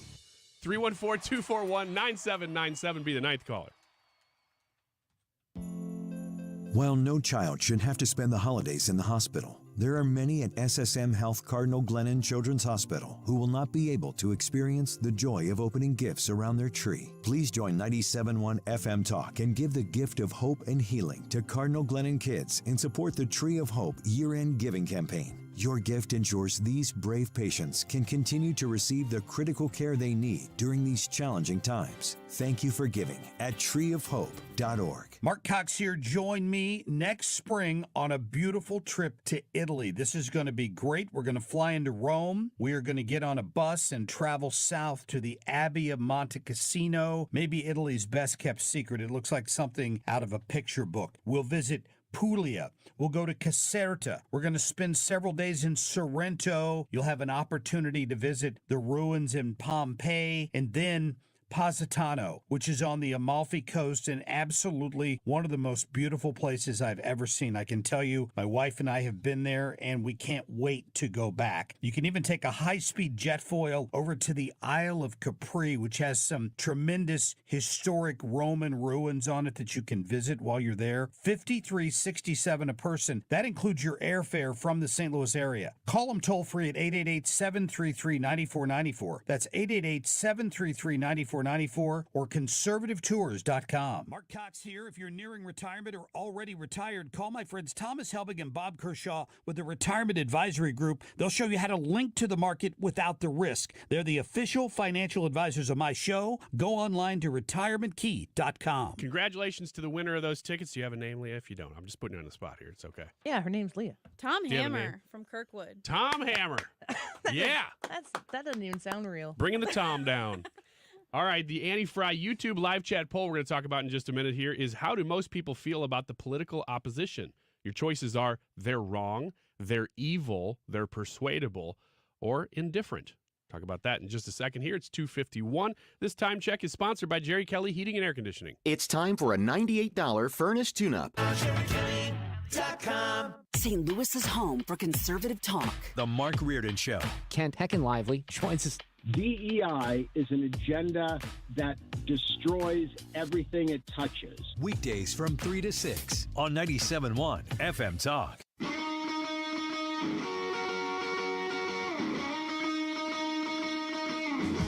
The Annie Frey Show is streaming online. Watch us live on YouTube and subscribe.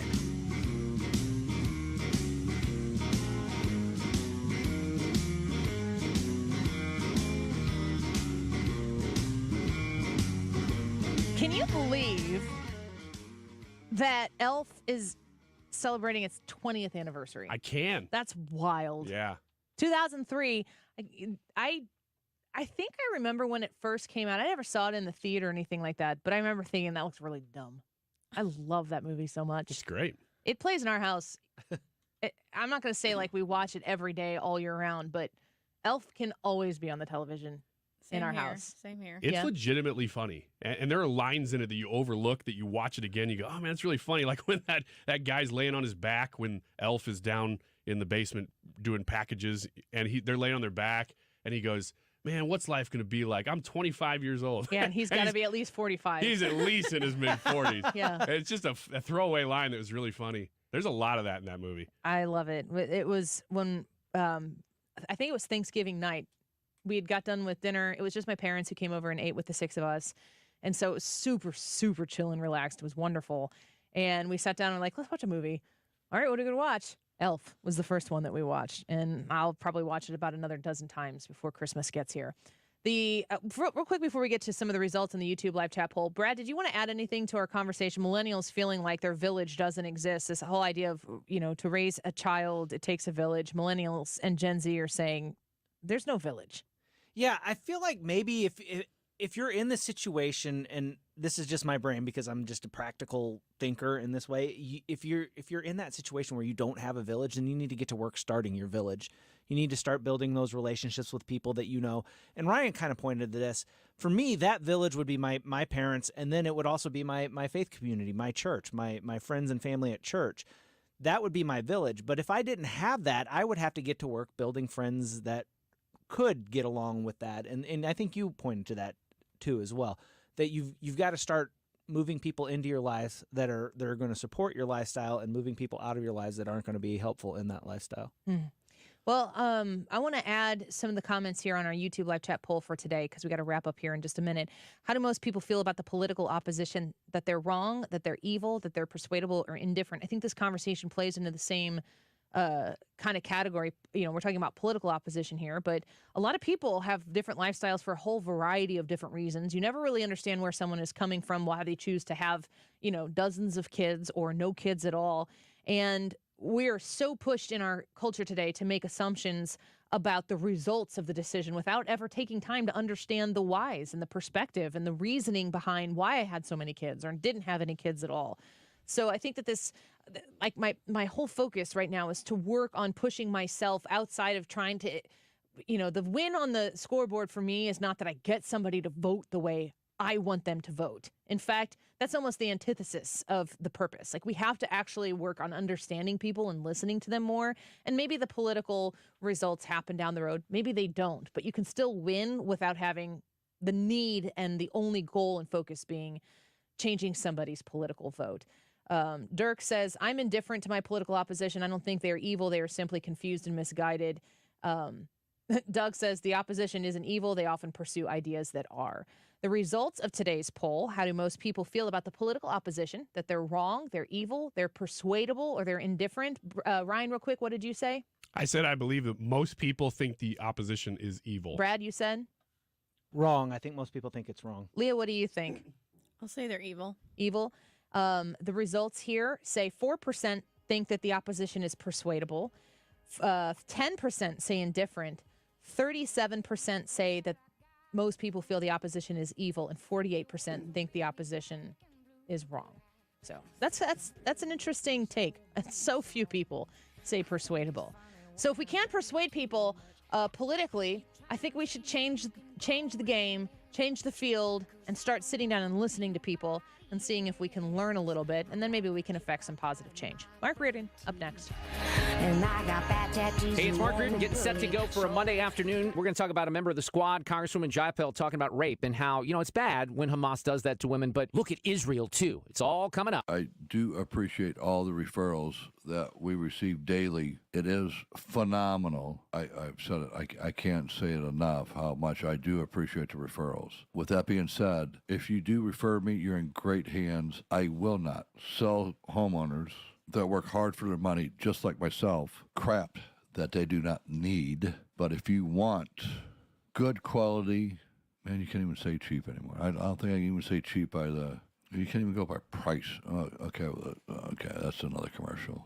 Call me, Bart Inman, one easy number, Missouri and Illinois, 314-293-2600. Remember, it's the only number, Missouri and Illinois, 314-293-2600, or bartinman.com. Now that's Bart with a B, Inman with an I.com. Make holiday magic this year with something beautiful and timeless from Diamonds Direct. A stunning eternity band, a pair of classic diamond stud earrings, something new and eye-catching from a world-class designer, or maybe you're looking for that perfect engagement ring or a fabulous timepiece. At Diamonds Direct, we have the perfect gifts for the season, starting at around $300. Come and let our experts help you pick out that headliner gift. Or for some fabulous ideas, see the online seasonal gift guide now at diamondsdirect.com. You can even chat now with a virtual assistant for the ultimate convenience. Whether you connect online